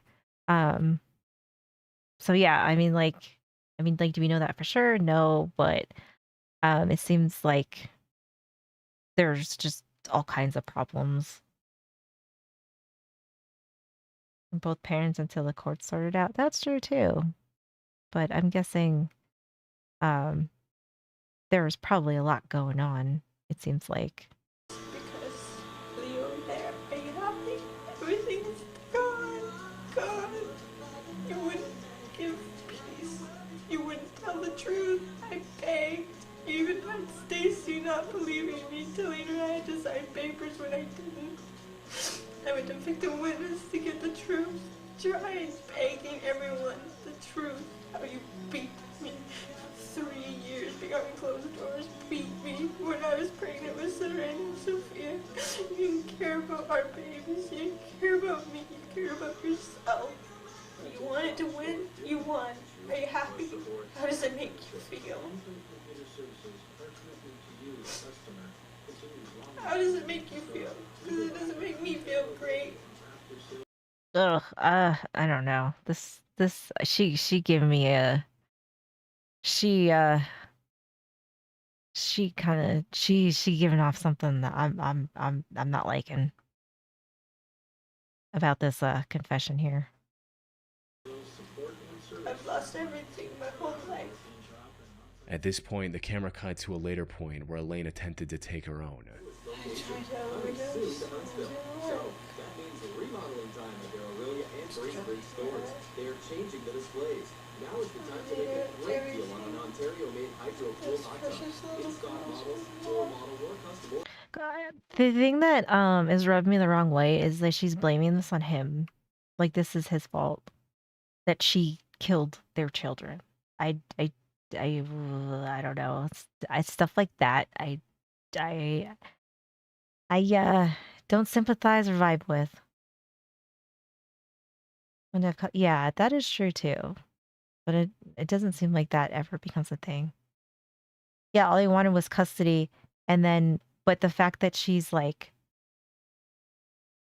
blaming him, you know, and like being like this is your fault.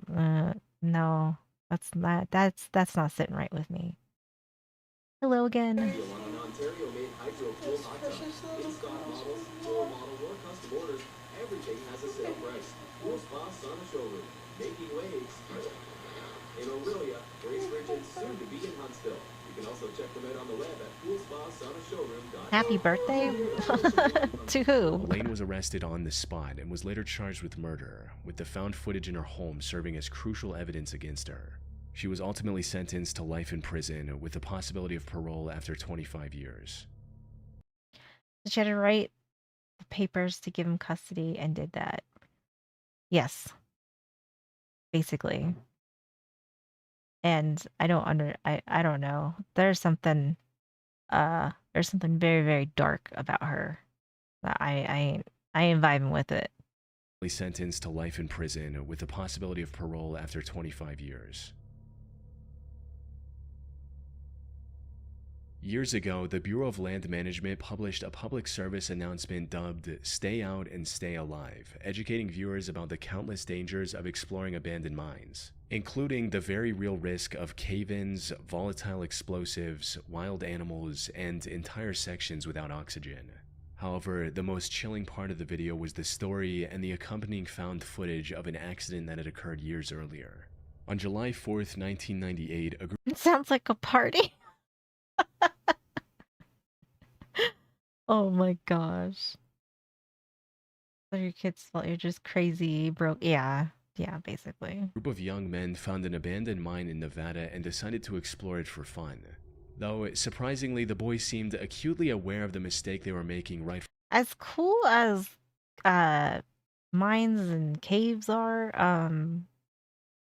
I don't think this is a good idea. I don't like. I get they're kids and probably don't realize like how dangerous they can be, but I also feel like this is like so dangerous. From the start. As you see Briz pointing out, stay alive. It's a good point, but we're not too smart, so we're gonna go anyway. This is an unsafe mine. Danger. Yet the allure of exploring a place untouched for decades was too tempting for them to ignore. However, the deeper they went into the mine, the more dangerous it became. With the I mean, I'm guessing like her paroles. I don't know. I mean, they may not let her get it though.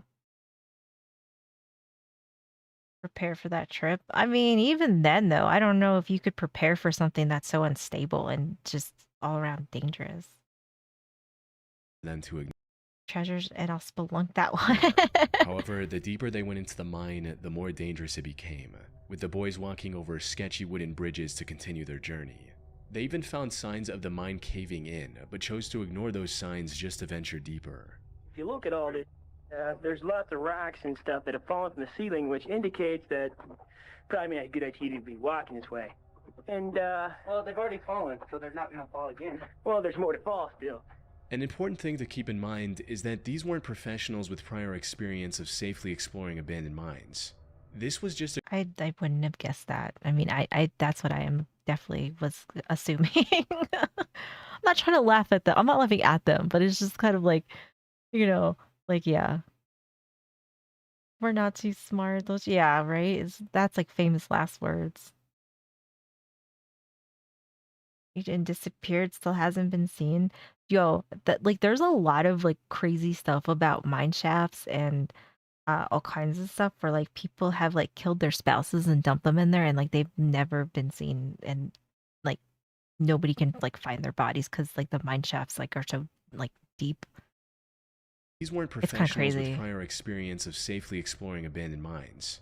This was just a group of boys looking to do something cool and film the adventure. They could have easily plunged to their deaths down a 1,000-foot mine shaft or gotten lost in the miles-long maze of tunnels, which started looking more and more likely as time went on. Yeah, we gotta remember where we're... Okay, we got out here. Who painted these X's in clip? Grant. What do they mean? Dead end. Okay, they're all got an X on. We can go this. What's kind of fucked up is like, did something cave in and then they starved to death? Because that would be terrible. But that one's got an X. But it's also got that. What does the diamond mean? Where's that go? Goes down. Along there. Ooh, that's not a little. Well, it'd be kind of hard if you slipped and fell, you catch yourself. Just because they're in our age group, yeah. If panic set in and you scream like a little girl. Toxic gases and radioactive elements could have also caused serious health issues down the line, if not immediately. Yeah. Fortunately, they somehow I mean, like mines are kind of scary. Like I would not be fucking around in here. managed to avoid all of these dangers and make their way fairly deep into the mine. But then they came across something that could have ended all of their lives in one fell swoop. Got them pipes. Oh, wow. We have to climb that? Yeah, don't everybody get up. Oh my god. This is going to America's Funniest when somebody falls. That's a good idea. Alrighty. Oh, that's on the table. Don't touch that. The ropes. While crossing a sketchy section of the mine, one of the boys noticed a rope dangling down from one of the wooden beams and immediately became curious about whatever was down there. It's down to the main shaft. Wow, so we're climbing down this rope. Yeah. How far down? How are we getting out of it? Climbing up it. I see. They had little rope climbing experience between them.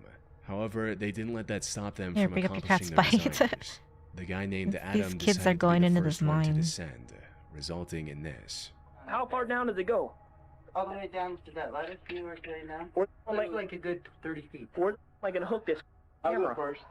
I am. About 300 feet. You don't like to break up. Don't do it and turn back, yeah. I mean, it's like kids that I understand when you're young and you think it's brave and daring and cool when something says like danger, keep out, but I don't think the severity of a lot of like places when they have those signs posted register, and I think that's why I think that's what happened here. Why women live longer than men. Put it like he's doing it in your mouth. There. It's all like this. Is it off now? No, it's not. How am I gonna get this thing down there? Yeah, but how am I gonna get back up? So how'd they find the tape though? Take that. Give you my belt. Strap it on. Adam! Oh! Adam! Oh? Adam! Yes. Adam! Oh, God. Oh, God. Somebody help me. Adam! The rope Adam chose my to trust was God. completely worn and gave way shortly after putting his weight on it. This caused him to plunge 65 feet down a dark mine shaft and lose Holy consciousness. shit. Luckily, none of the damage he took on his way down was immediately lethal. He was still breathing. His friends were able to find an exit and contact the authorities, who eventually rescued Adam after an hours-long rescue mission. Ultimately, them escaping the mine without any casualties was nothing short of a miracle. The mine shaft could have easily been over 100 feet deep, or Adam could have just as easily hit his head on the surrounding wall. That's true Both of too. these scenarios would have resulted in his death. What's even worse He is just that got the lucky. whole group could have gotten stranded in the shaft if the rope broke when the last person was going down. With no way to contact the outside 60 world, the group yeah. would have likely died of starvation. Right? I don't know. He must have, you know, like how some of those cases like where people just were lucky enough to land just right or it didn't kill them. I think that's what happened with this kid. He got really, really lucky. Person was going down. Yeah, With he's no gotta way go to buy a contact lottery the ticket. outside world, the group would have likely died of starvation. Fortunately, they were able to walk away from this terrifying experience with just a few broken bones along with cuts and scratches. On the 25th of February 2022, the Perea Fuel Company hired maintenance workers to reopen one of the underwater pipes connecting their oil unloading dock and refinery. Rockstar The Photo, operation yeah. team included 5 men: Christopher, Kazim, Yusuf, Rishi, and Faisal. They were going to use a pressurized habitat to inspect the pipe and make any necessary repairs. However, shortly after entering this habitat, all 5 men disappeared from the worksite, leaving those on the surface to wonder what could have happened. It wasn't until rescuers found footage from a GoPro mounted to one of the divers' suits that the full truth came to light. The footage showed the men struggling to open the valve keeping the pipe shut, prompting Kazim to go get a wrench. He returned to the habitat and handed the wrench over to his co-workers. But then, a few seconds later, this happened.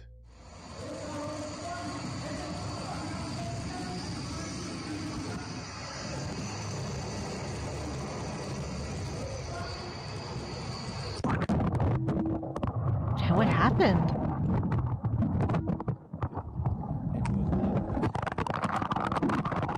Did it like The explode? moment the valve was opened, its low pressure created a powerful vacuum. Water rushed into the habitat, while the pressurized air violently forced everyone into the pipe. All 5 of the men were forced into the 30-inch wide pipe, faster Oh than they could my blink. god.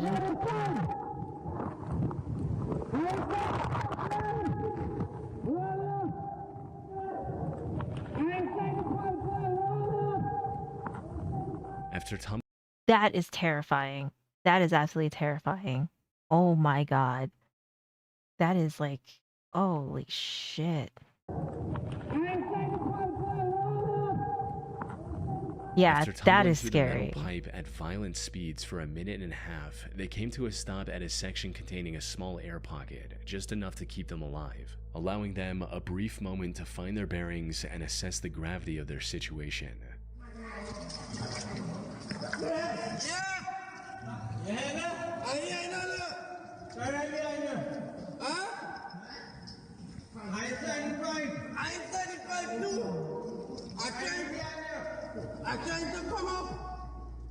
All of them were barely breathing, my and one of them had God. also injured his leg.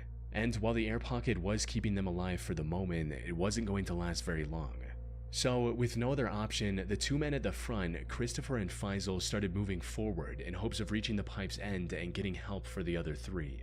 But after making their way through several flooded sections, Faisal lost hope and refused to go any further. This left Christopher to continue alone and ultimately reach the end of the pipe, where he was eventually pulled out by rescuers. Unfortunately, the same did not happen for his 4 co-workers. Days passed, and the rescue efforts were slim to none, eventually leaving the other 4 to die in that cramped metal tube. Oh my god. Why would they leave them in there that like you know that guy would like if you got one out and you know that you're like missing a few more. Oh my god. I mean, I don't know what you do to get him out necessarily, but like holy shit. Like oh god. Rescue efforts were slim to none, eventually leaving the other 4 to die in that cramped metal tube. The company's CEO later defended this decision, stating that a oh rescue my mission God. would have only endangered more lives. How but like so do you think that like the guy that they rescued, maybe you could have like sent another diver down there and just started pulling them out like one by one or something? I don't know. But like I feel like doing absolutely nothing after you like rescued the one guy and the other one wasn't that far behind him. I don't know. That just seems like oh god. That seems absolutely terrifying to have happen and then like what a terrible way to go. The incident sparked widespread outrage and even forced the regional government to launch an inquiry into how such a disaster was allowed to happen in the first place. But, as is the case with countless similar incidents, nothing much came of it, despite the numerous hearings. Well, that's not The other 4 surprising. divers were left for dead. That said, the Trinidad government did announce a compensation of $1 million for each of their families, as well as Christopher in April 2025. The right equipment for that rescue? I guess not, but that's oof, gosh. On April 28, 2000, 22-year-old Russian diving instructor Yuri Lipsky decided to reach the depths of the Blue Hole in Dahab, Egypt. This was a risky plan from the get-go, since the Blue Hole is widely regarded as the deadliest diving site in the world, with as many as 200 fatalities in recent years. To make matters worse, before his dive, Yuri asked a local technical diver to accompany him on his journey. All of them rejected him, since the preparations for this risky of a dive took as long as a week. Yet Yuri wanted to go in just 2 days, no matter what. Even after every All of these diving stories and like water shit, it scares me. Like I think these are terrifying and horrifying. Like I am not one that wants to go fuck around in the water, but these are just I feel like these are scarier than some of the stuff that, you know, some of the other things. Every instructor refused to support his plan. Instead of backing out, Yuri made the worst mistake I of his never life rushed and chose to dive. go through with it alone. He started the dive around noon and quickly disappeared into the depths of the ocean. However, many hours passed and there was no sign of Yuri anywhere. His concerned mother enlisted the help of a local technical diver named Tariq Omar, who immediately set out to rescue her son. Unfortunately, by the time he found Yuri, it was already too late. Tariq discovered Yuri's lifeless body floating near the floor. Makes you not want to play Subnautica. It's fine. It's fine. It was already too late. Tariq discovered Yuri's lifeless body floating near the floor of the Blue Hole. The next day, he returned with the necessary equipment to bring Yuri's body back to the surface and got to work. But as he was about to take Yuri back, he noticed— I think people sometimes see stuff like this as a challenge, though. I think he was probably a little too impatient. But I think some people see certain things like this as like a challenge that they want to, I guess, like do for themselves. But I mean, it seems like it's extremely dangerous. Body back to the surface and got to work. But as he was about to take Yuri back, he noticed that Yuri's diving camera was lying nearby. So he grabbed that as well and began ascending. This camera had captured the final moments of Yuri in haunting detail.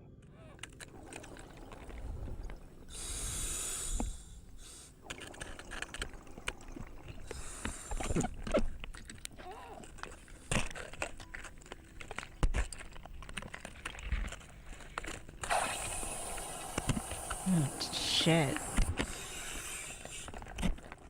The dive started like any other, with Yuri swimming alongside many other divers. However, it wasn't long before everyone else faded from view as he started to descend deeper into the Blue Hole. Right, and and that's when all the worst possible things started happening in rapid succession. Yeah, I'm not a big fan of being in like ocean water, lake water, river water. I don't know. It all just freaks me out a little bit. Like especially since of like with a lot of the like animal videos that I watch where You know, we've gone over like some deep sea stuff and some ocean things and stuff like that. I don't know. Some of them I'm like, no, thank you. Like I respect it. I think they're cool, but I do not want to be like, you know, face to face with anything or have my foot touch something or accidentally. I'm good. Make sure you're really ready to complete that challenge or you will suck. Yeah, I think that's what it is. I think some people just probably like maybe get a little bit impatient and what are maybe I mean, I'm sure maybe some of it's just excitement for the challenge, but um obviously it doesn't end well. It started with him failing to keep his gas levels under check, resulting in him getting nitrogen poisoning and becoming extremely disoriented. By the time he realized his situation, The really problematic thing is people who are actually allergic to water. I don't think that what? Like they're allergic to salt water or fresh water. I mean, if you're allergic to water like that, then I would just probably not go in the water. he was already sinking like a rock. He started panicking and began inflating his buoyancy control device quickly to avoid sinking any further. Tragically, this backfired.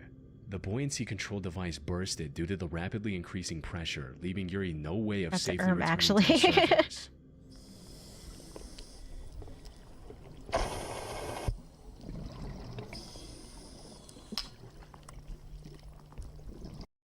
That's extremely rare. Yeah, I was gonna say like that sounds like extremely, extremely rare. So it doesn't make it probably like a mass problem.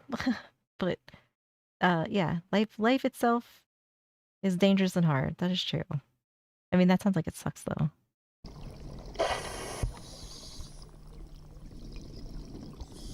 Rain can kill you. That The sucks. increasing depth exacerbates the symptoms How many of people have nitrogen it? poisoning as well, and it wasn't long before his camera captured the horrific sounds of him struggling to breathe, ending with him sinking to the 377 feet or 115 meters deep sea floor and passing away. The only silver lining in this whole situation is that there's a good chance the found footage helped at least one diver avoid a similar fate by learning from the mistakes that cost Yuri his life. That's kind of crazy though. I mean, that's like what a way to go though. That kind of sorry, that kind of sucks. That's like terrifying. Heart rate open, task to go. Yeah, that's kind of like what it sounds like. All right, it's our last video of the night. We're getting spicy with it. Not really. It's a 600-pound life star who refused to grow up. It's a highlight of my 600-pounder.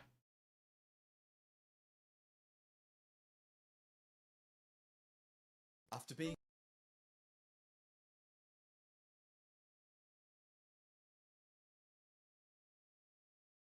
Problem is that most, if not all, of the common drinks out there contain some water, so living without drinking any water isn't easy. I bet it's not. But I mean, like, it doesn't sound like it's a very common problem that people have. I'm not saying that like it's not problematic, but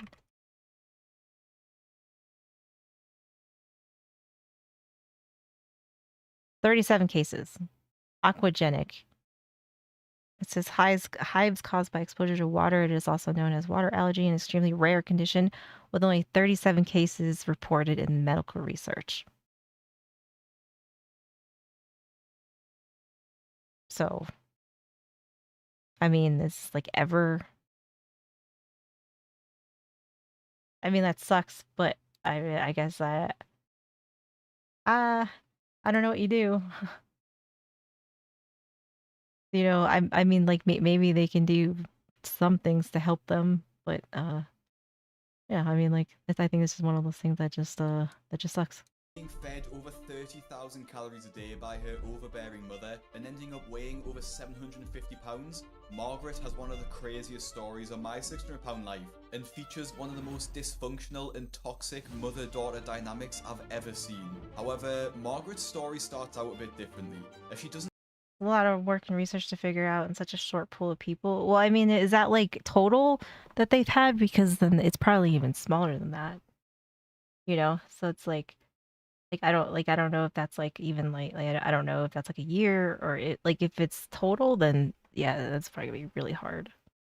doesn't actually choose to take part in the show, but rather is forced into it against her own free will, and her attitude throughout shows. This is because Margaret had a pretty bad fall and ends up hospitalized at Dr. Now's facility, as the original hospital she went to didn't have the capability to look after a patient of her size. She's Oh, one of the shit. heaviest patients ever on the show, believing that she weighs over 750 pounds in the beginning, but in reality this could be even higher if she had She's 700, over 700 pounds. This looks like it hurts. This looks like it's very uncomfortable.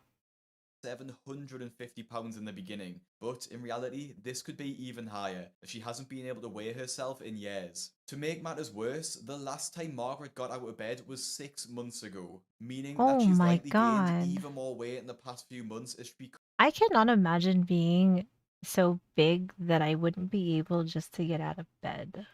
I feel like that's just.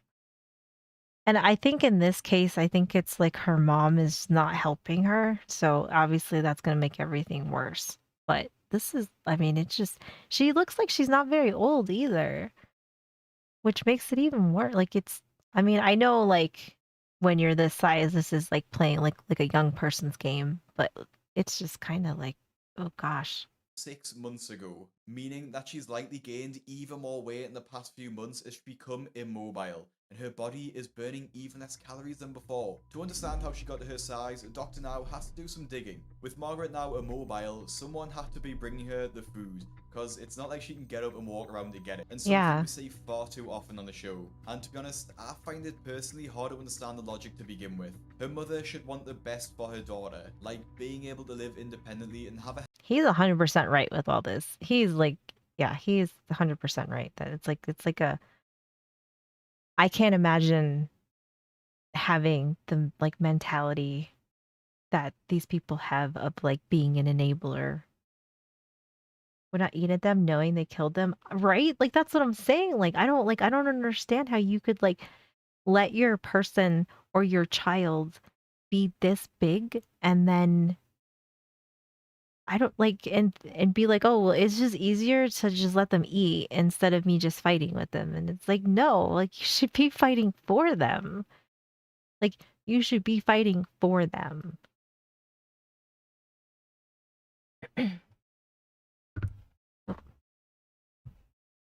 Nailing the person eating should have some self-control over how much they eat too. Right. Yes. I definitely think it yeah, I'm not just blaming the mom or the person, but I do feel like when your person gets to a point where like they are no longer able to do things themselves and you just keep bringing them whatever they want, I think is like terrible too. You know, it's like it's almost like going like a step further, right? So it's like, oh, like I fed them till like they can't even get off the couch on their own because they're 700 pounds, and it's just easier for me not to fight with them when they want something to eat, and it's like, okay, so like at some point, like you either gotta like start fighting for your kid or your partner or whatever, and then maybe they'll come around. And if not, then like, you know, like maybe you gotta be like, okay, well then if you want to go die, then go die, but I'm not gonna be the killer.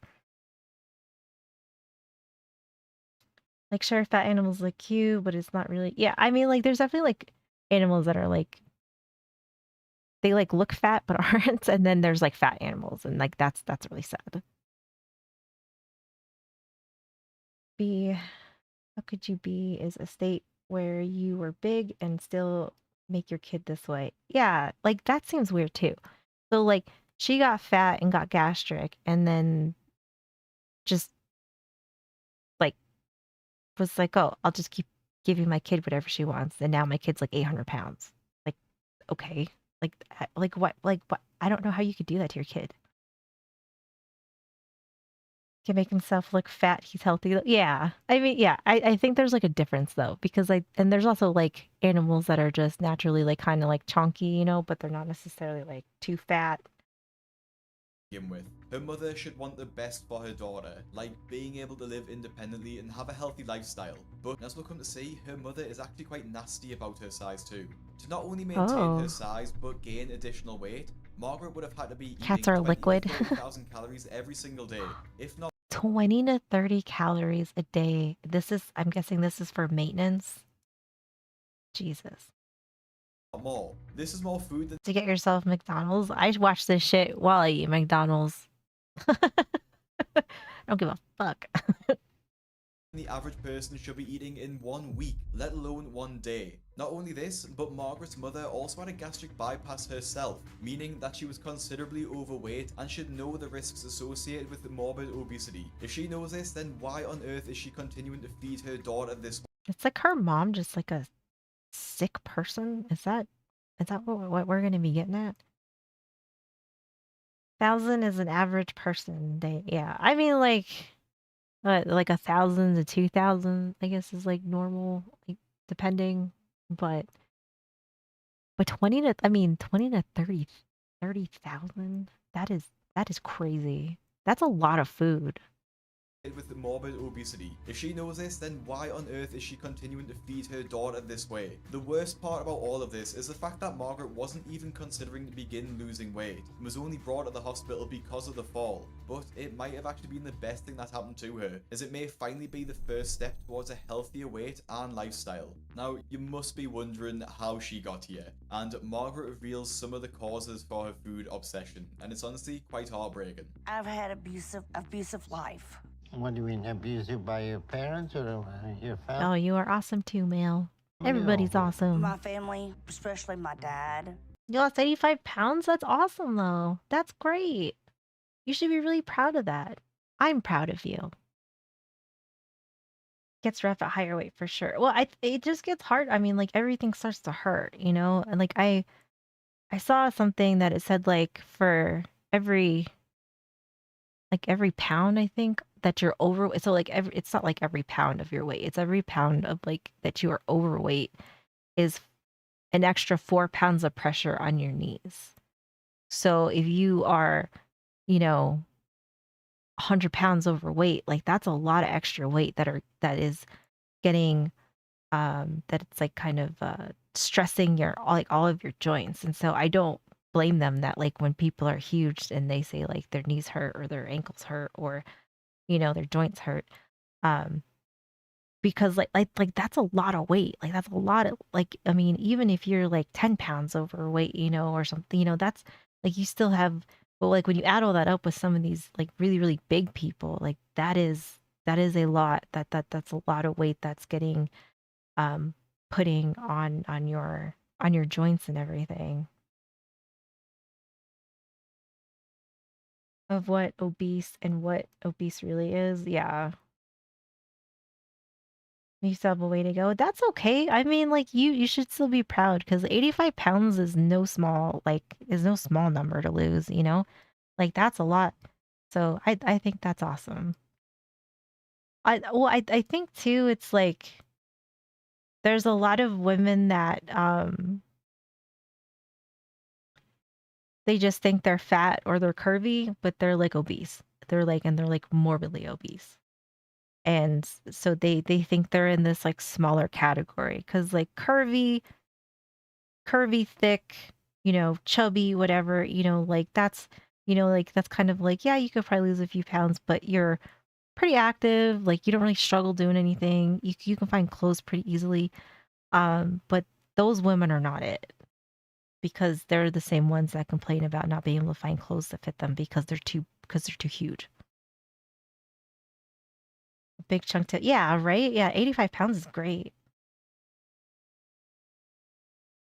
Can we get rid of 20 or 30 pounds? Yeah, exactly. I mean, I think any like if you're trying to lose weight, I think regardless, like if you've made progress and like whether it's 20 pounds, 85 pounds or whatever, you should be happy about that. To change your life, and you have to try harder, okay? Welcome back, Quack. Here, we can control your eating habit, but when yeah, for me, if I'm over 175, I'm considered obese, right? And the other part of it though is that like, if you're really muscular and you weigh like what people would say that you're like overweight is considered, but you're like all muscle, like obviously like that doesn't mean anything because you're clearly not fat. I have pre-glass a bit of. I'm trying to gain some. Yeah. yeah, I mean, like, everybody's different. You keep trying your hardest. Of course. I mean, I think that's something that you should absolutely be proud and happy and happy to share with people too, because I think, I mean, I love hearing stuff like that, honestly. Can lead to health risks, to be fair. It's still weight. Yeah, but I mean, like, so I don't mean like people that are like super jacked. I mean like people that like have lower body fat and they have good muscle volume to them. Let's just say like if you weighed 150 pounds, you'd be fat for your height, but they weigh, and they should be weighing like 130, but they weigh 150, but they're all basically muscle, but it's like, this is like a non-steroidal, like, kind of situation here, because steroids are like a totally different thing. But you can weigh a little bit more and be muscular and like have a lower, like, body fat percentage. Say is more of a dad bod. I'm a little fat. I still have a good amount of muscle. Yeah, I mean, like, I think like most people are pretty, like, average. That's an extra 20 pounds. Okay, so like there's a woman that I watch and she is my height. She weighs 15 pounds more than I do. And she's not fat. So I think some of it's like probably like your body type too. So like you have like a range of what you should weigh. But I would say that like people probably, like, if they didn't see her and saw how much she weighed to her height, they'd be like, oh, she's probably chubby, but she's not. So I just mean that there's a lot of like different, I think there's a lot of different scenarios of what people probably would assume. If you looked at it on paper, you would think that they were fat, but then you see them and realize that, like, oh, like, they really don't really have any fat on them.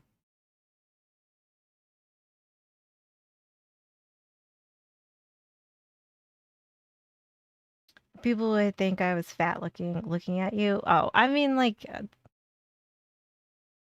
sometimes I don't know, people just need to, like, just leave, let alone something. Problem with muscle, some people become crazy about it, try some insane diets or drugs or whatever. I'm not talking about those people. I'm just talking about people that are like fit. Like, I'm not talking, I don't like, if that is a totally separate conversation. If you want to go crazy and use steroids and you want to do crazy cuts or whatever because you want to have like 5% body fat, I mean, that's a whole different game. Talking about the 50 plus range. Well, I'm saying that, like, there's like, I'm not saying that I think there's probably like a limit, but you know, there's also times where, like, I think you could probably weigh a little bit more and you're not gonna, like, you're not gonna be considered fat. You like a little chub. Then I pick up something and then that some people couldn't, some fit people couldn't. Yeah, I mean, like, there's definitely like people that are strong too, and like, just because you don't look like you're jacked doesn't mean you're not strong or like in shape. A bit more on the chubbier side, yeah. I mean, and that's totally fine too. 0.5 to 2.4, and I'm 21 something, but my weight is like a range from 110 to 115. Yeah, but I mean, like, I think there's like a little bit of like a leniency, and I don't think you should go off of like, I think BMI is a good guideline to an extent, if that makes sense. That country hill, yeah, see, like, you're in good shape. Like, I would say country boys are in great shape. Country boys are probably like a really good example. Country boys are in great shape. Um, like, y'all are strong, and I mean, like, y'all can work, and that is very, very, very important. Shape of Danny DeVito as the penguin. No, Bandy Bean. But I don't know. I mean, like, I think it just kind of depends on the person too. in a text about the laws of gravitational attraction. The greater the mass, the greater the force of attraction. Translated, I like them thick as fuck. Yeah, I mean, and that's fine too. I'm not telling you what you should be attracted to. I'm just saying, like, you know, there's definitely instances where things are a little are a little different. Country boys guys are active every day. Oh yeah. Well, I'm saying that like country boys are they are built different. I will say that much.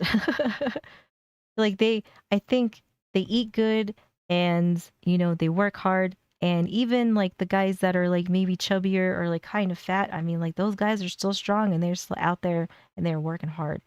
So, but I think there is a threshold because when you get to um being where you're like 300 pounds and now you're having a hard time and you're getting out of breath very easily and you can't hardly get up, then I think it's like, okay, like there's probably something going on that like needs to be fixed.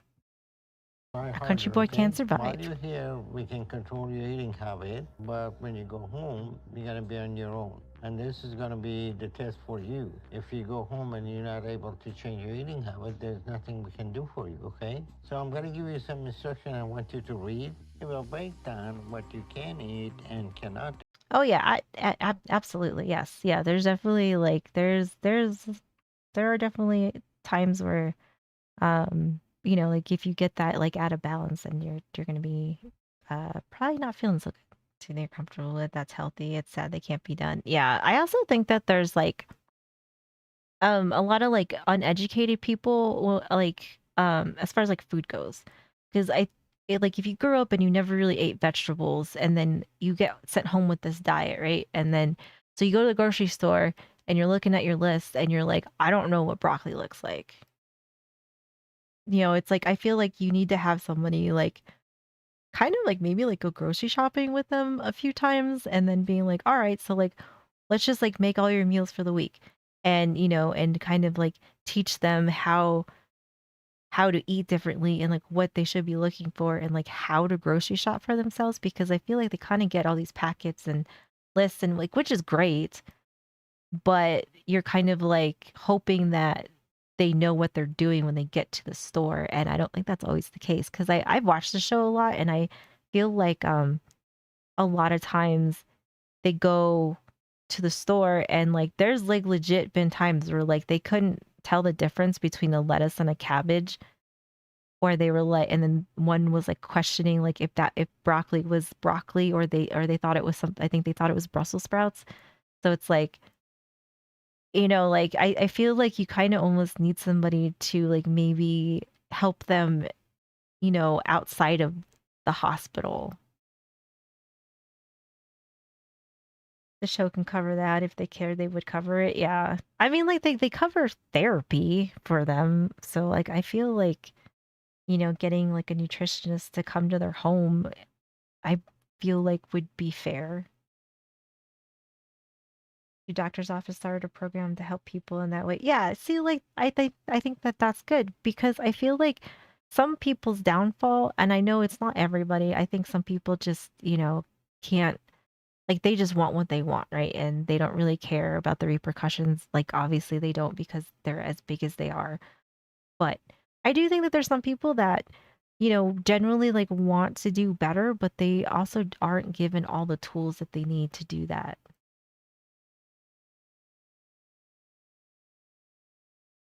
Help for their safety. I feel like people, yeah, I do too. Yeah, it's definitely like kind of like a double, like a weird standard that like if you are huge and you know like your health is just as like dangerous, like in the danger zone as somebody who is, you know, super skinny, but they're like more concerned about the super skinny person necessarily, you know, as far as like all the stuff they do for them. And then like the bigger people kind of like, you know, they're like, well, we're gonna get you like started and kind of on the right track, and then we're gonna just send you home and we're gonna hope for the best. And it's like, no, I think they need more too, you know, just like the really skinny people do. Killing me. To continue the weight loss at home, Margaret is placed on the same diet and given a goal of 30 pounds weight loss each month, with a goal to lose 100 pounds over the course of 3 months. I just want to interrupt here and quickly Oh, little announce that my cutie. cookbook will be releasing on the 20th of June, so exactly a week today. Oh, Myself, nice. Chef Johnny, and of course Head Chef Bruno have put in a lot of time and effort into this, and we're all extremely excited to share it. It'll be 15% off the first 3 days, and if you use code Bruno, you'll get another 15% off on top of that. Guess they would, what, broccoli? What? Would guess they would throw... I'm sorry, Mel. I don't know what you're trying to say. I'm sorry. Make sure you sign up the newsletter, the link will be in the description, to make sure you don't miss the moment the cookbook drops. Thank you so much for the support, and let's get back into the video. It's a good Margaret's doggo. life growing up is quite similar to how it is today, as she's always been obsessed with food for as long as she can remember. She also reveals that her and her sisters never had much food when they were young, as their dad was over 1,000 pounds, and feeding him first was her mother's priority. This meant that the children often went hungry and didn't get enough to eat, forced Like a broccoli and beef dish. Oh, yeah. Is that what you mean? mother's priority. This meant that the children often went hungry and didn't get enough to eat, forced Or is broccoli only good in China? Yeah. I'm sorry. I'm not sure which way we're going with this. to eat his scraps, as he would eat an enormous amount of food. And if he said, you'd be right here, she had to be right there. That's how he was. You want to hide your feelings away from him. Because if you argued with him, then he would call us names and just be very mean. Oh yeah, I bet he probably gets nasty too. I like broccoli and cheese too. I am vague explaining it late for me. Okay, well, that's fine. that's fine. So I learned to sneak into the kitchen. Gotta talk And around this I time. ate his It's food all to good. get back at him. When I ate my dad's food, it was for revenge, so he wouldn't have it for himself. She'd get up in the middle of the night. If we had something left over in the icebox, she'd go in there and she would make it look like... You're not a broccoli fan? I like broccoli. I have kind of I'm not a huge fan of cauliflower anymore. I used to like it, and I think I've eaten so much of it. I don't know. I think I ruined it for myself. I think I ruined it for myself. And then I tried the cauliflower rice, and I'm not a fan of it. I don't like it. Like I tried it again this past week, and I was like, yeah, I just can't do this.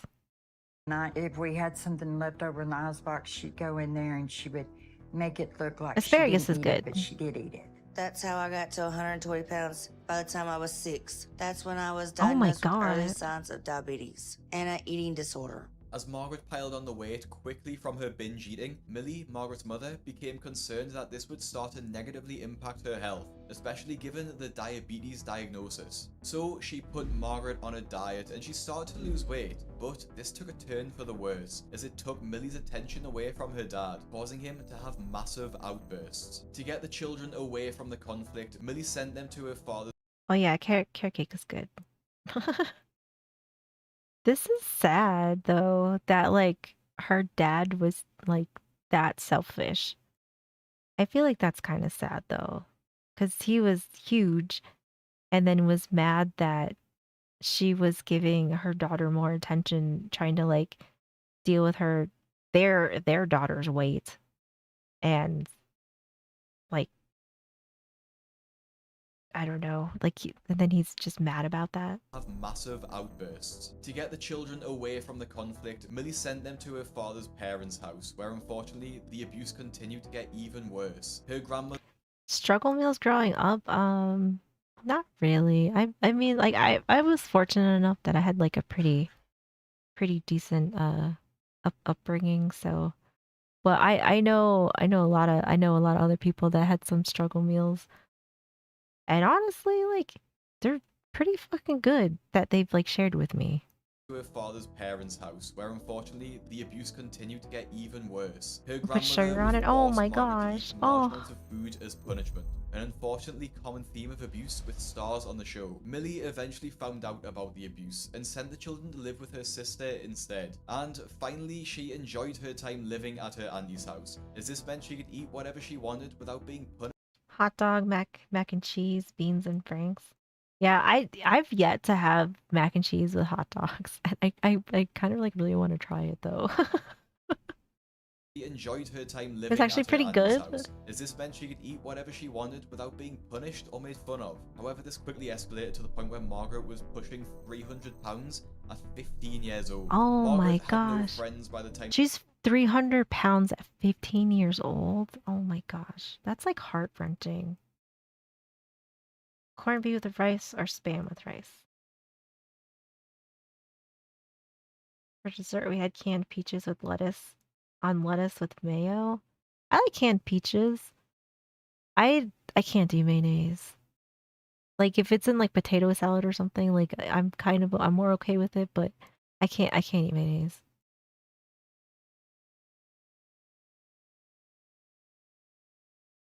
They were one of the best struggle meals. I mean, I always thought it looked good. Like I've never had macaroni and cheese and hot dogs. But I really want to try it.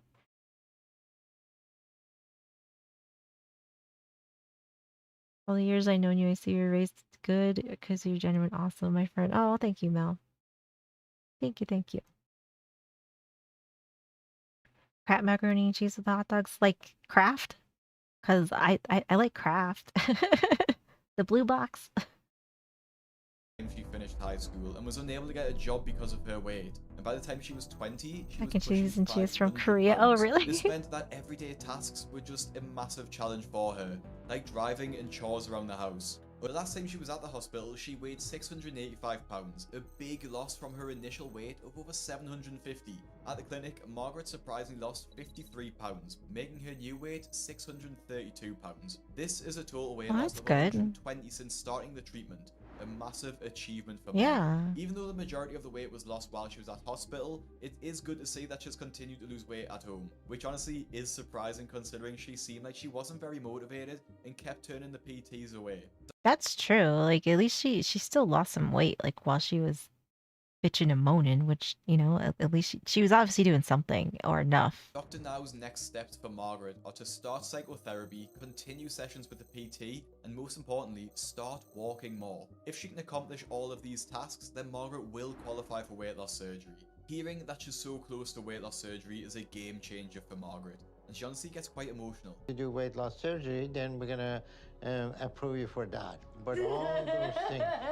Yeah, that is so true. I think some of it's like I don't know. Like I mean, like I can't relate because I've never been like this big.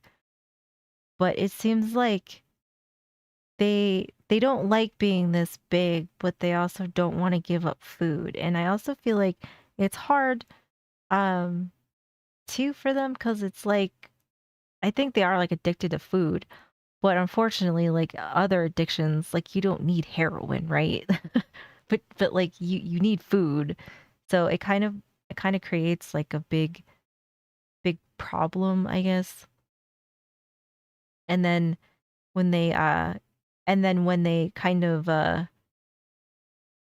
don't want to stick to a diet of some sort because, you know, it's like they're all for it like in the beginning, right? And then, you know, it's like 2-3 weeks later and they're just like, "Oh yeah, I only ate like one bucket of fried chicken today, but I also ate a salad." And it's like, "Well, no, like you can't eat the whole bucket and think the salad cancels it out." You know, it's like they start slipping back into like their old ways. And unfortunately, you know, it's like I don't know if it's just you have to try so many times, but yeah, like food is a drug for them, but it's not like, you know, like other like actual drug addicts where, you know, it's like you can like your body won't die if you're not on drugs, you know. But you will die if you don't eat any food. So I feel like it's kind of like a slippery slope. You want to eat the whole bucket? Yeah. I mean, I'm not against it. The old Diet Coke theory, yeah. Yeah, food moderation is key, especially with junk food. But like that's like what got them in this problem in the first place was lack of moderation and self-control. And then, you know, start eating good and doing better, and then all of a sudden, it's been a week and they're just like, "No, like, fuck this," and it's like, "Okay." And then they go and eat 20,000 calories, and it's like, "Okay." So instead of, like, having, like, your one treat, that's, like, for one person, you went and had your treat that's enough for 4 people for the week. And, like, I don't know, I have, like, a hard time too with some of their traumas that they say, because 'cause they'll be like, "Oh, well, like, I got bullied because I was fat, and that was my trauma," and it's like, "Oh, like, yeah, that sucks," but, people have all kinds of traumas, and if every trauma caused all of us to overeat, like, all of us would be 700 pounds, but that's not the case. And I feel like that's like I don't know, that's like a hard thing to, like, for me to wrap my head around. Like, I get that people do destructive things when bad things happen to them, like, I totally get that. But at the same time, there's plenty of people that have had bad things happen to them, and they aren't destructive. Everything gonna be alright for you. A month later, Margaret should be in a position where she's ready for surgery. She's been seeing her PT and started to walk more, although she still does use a wheelchair for the most part. But unfortunately for Margaret, she got far too excited far too soon, as it's clear her Yeah, some take it better than others. And I guess I don't know, I'm probably more harshly judgmental when it comes to things like that. Um, because I feel like uh people people have like there's bad things that happen, or some things that like people consider bad, and I'm not saying that they're not bad, but there's also like a lot worse things, and then they want to use it as a crutch, and then they use their parents, and you know it's kind of like a I don't know. I just um from my life experiences, I tend to probably be a little bit more harsh when it comes to having a lot of sympathy for people that try to say like certain traumas, not all of them, because some of them I get like totally fuck you up. But there are some that I have a very hard time being super sympathetic towards, which I don't know, like it's just me, I guess. It's like that's like a me problem. exercise sessions with the PT weren't enough to shift the weight, as she's only lost 5 pounds in the time since her last appointment, bringing her weight down to 626 pounds. Dr. Now clearly isn't impressed, and an argument between him and the pair quickly ensues that the relationship between Margaret and Millie is unhealthy. Like we saw earlier, Millie is way too involved in her daughter's life, controlling every aspect of it, mostly due to the fact that Margaret is fully immobile and can't fend for herself. In order to recover, Margaret really needs to increase her level of independence, relying less on her mother to help her through life. The therapist also forced Millie to take Oh yeah, there's definitely better ways to deal with it, and I mean like unfortunately it seems like a lot of that is like quite the theme with a lot of these people on the show, is that they've experienced something, like something was traumatic in their life at some point. independence, relying less on her mother to help her through life. The therapist also forced Millie to take accountability for her actions, realizing that she plays a huge part in getting Margaret to her size. But, as expected, Margaret doesn't take this very well and acts, rather ironically, It's something that can feel impossible. Um yeah, but I still don't think it's an excuse to like be destructive to yourself either. I mean, I get people do it, but um I also don't think it's worth it. Have a good night, Golden Pony. Isn't an excuse you need to grow up and get your shit together. Yeah. It's a reason, not an excuse. Yeah. But I also think people use it as an excuse. They want to be like, oh, well, like people are mean to me, so like I eat, or like my my dad hit me, and so like now I drink all the time, but I haven't seen him in 20 years, and it's like, like I get that, but that doesn't give you the excuse to do things to yourself like that, or think that it's something that you can just lean on. You took a nap? Oh, nice. If they don't let you in to help, find the underlying causes, yeah. Or it's like sometimes you just gotta deal with shit. You know, like life sucks. Life sucks. And sometimes you just gotta deal with shit and know that like you can be better. There's so many mental disorders, yeah. Successor drink his dad hit us. Yeah, I mean like it's just kind of like I think I mean like I'm not saying that I'm like insensitive to it. Like I understand that like when bad things happen to people, you know, people have different um ways of dealing with it. But I also feel like at some point you have to realize that like no one's coming to help you and the only person that you can do that for yourself is you. So either you got to like buck up or I guess be lucky enough that you have family or you know your parents around to help you. Thick skin and put on a brave face. That's yeah. I mean, but it's just you know like life sucks. Life sucks. And a lot of like things happen to people all the time that are not good and you know like yeah some people deal with it like actually deal with it or some people you know do the best they can and they still don't end up as drug addicts or you know 700 pounds. The individuals themselves need to make that change. I blacked out, woke up to an interesting topic it seems. Yeah. Yeah, I mean like I think at some point like you have to hold yourself accountable if you are doing something destructive to yourself, you know, whether it's like any sort of addiction or anything like that, you know, like in this case, you know, these people all seem to think that, you know, just because they had something happen to them that, you know, it's okay for them to eat and get this big and then they want to get help, but then they want to like make it as hard as possible because you know, like, yeah, like they're addicted to food, but at the same time, like you're gonna have to realize that like if you want to do something and change something, like you're gonna have to do it for yourself and get better and get worse. It can be a roller coaster, especially concerning issues with mental health. I'm not saying you're wrong, but you know, like it at the same time though, if you are to a point where you are going to die,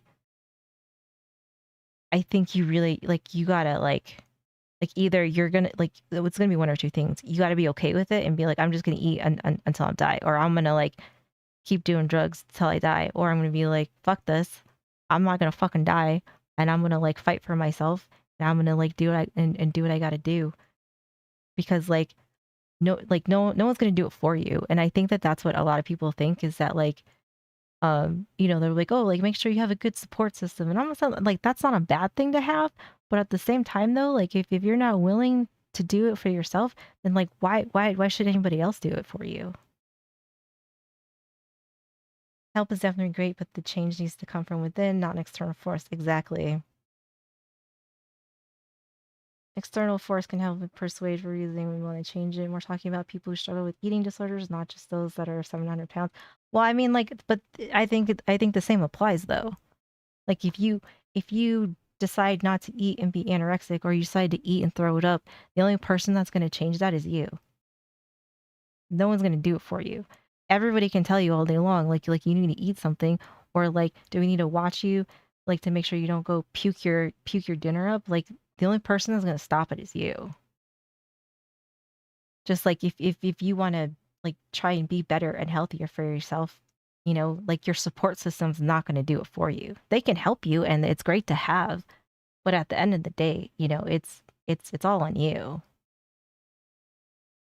Just like a big baby. The thing that concerns me with this though, like I know Dr. Now's like trying to do good, but the other thing that kind of concerns me is I feel like a lot of people treat this as like a band-aid or as like a quick fix issue and they don't always learn from what Dr. Now is trying to teach them. So it's like they lose a bunch of weight and but they don't and usually they don't end up usually eating very healthy because they just are like, oh, well, like my stomach is so small now, I can just eat more. I can eat whatever I want. I just have to have less. And it's like, well, like no, because you should really be very aware of like what you decide to eat now because your stomach is so small. You know, like everything should like every bit that you eat should count way more than just a regular person's stomach. Surgeries at the same time. Oh, I don't know what they're gonna do about it. I don't know if he says about what they're gonna do about her gallstones. Perfect, you were there. A month later, Margaret is finally prepped and ready for surgery. You got this. Yeah, I definitely think that too. I think a lot of people that I mean, like, cause like weight loss is hard and it's not fast, and I think we live in a time where instant gratification is very very high. So I feel like there's a lot of people that don't really understand what it's like to work towards something because there's so much instant gratification everywhere. And I think that causes a lot of crash outs with some of these younger people that are on the show because, for one, like they're getting everything they want and they're never told no. And then two, we live in such a like instant gratification for everything. Like you order something on Amazon and it comes the next day. Like that's pretty fast. And everything kind of happens instantly now, where people just kind of think that that's how life is. And if you'd like to see how Margaret got on after a weight loss surgery, let me know in the comments and we can take a look at the Where Are They Now episode. Oh yeah, I forgot they do the where are they now episodes. Although I feel like they changed the format of the show where it's like you get to see all the stuff they get like up until they get the surgery and then like that's like the end of the episode. I'm like shit. Because like they used to do like follow-ups. They'd be like 6 months later like at the end. But it doesn't seem like they do that anymore. And it makes me sad because that was like my favorite part was I got to be able to see like, like at least like this a 6 month progress. All right. That was a good video though. I like his channel. I think it's very insightful.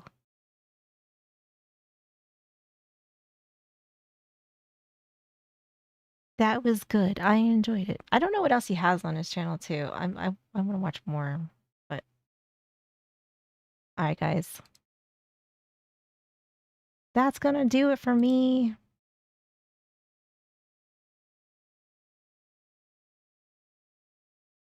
And thanks for hanging out. I appreciate you guys being here. I'm gonna go eat some food. Let me see if anybody's on.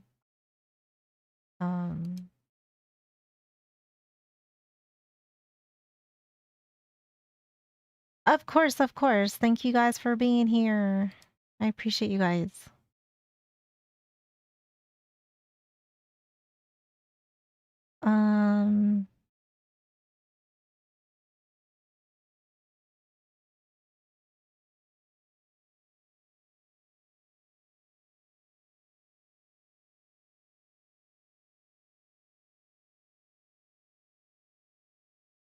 My list won't like expand. Okay, there we go.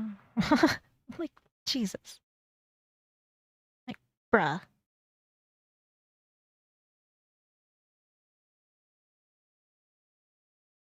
There, Ho was playing Tarkov. We'll just host him. I think he'll be on longer because some of these other people they might be getting off soon. So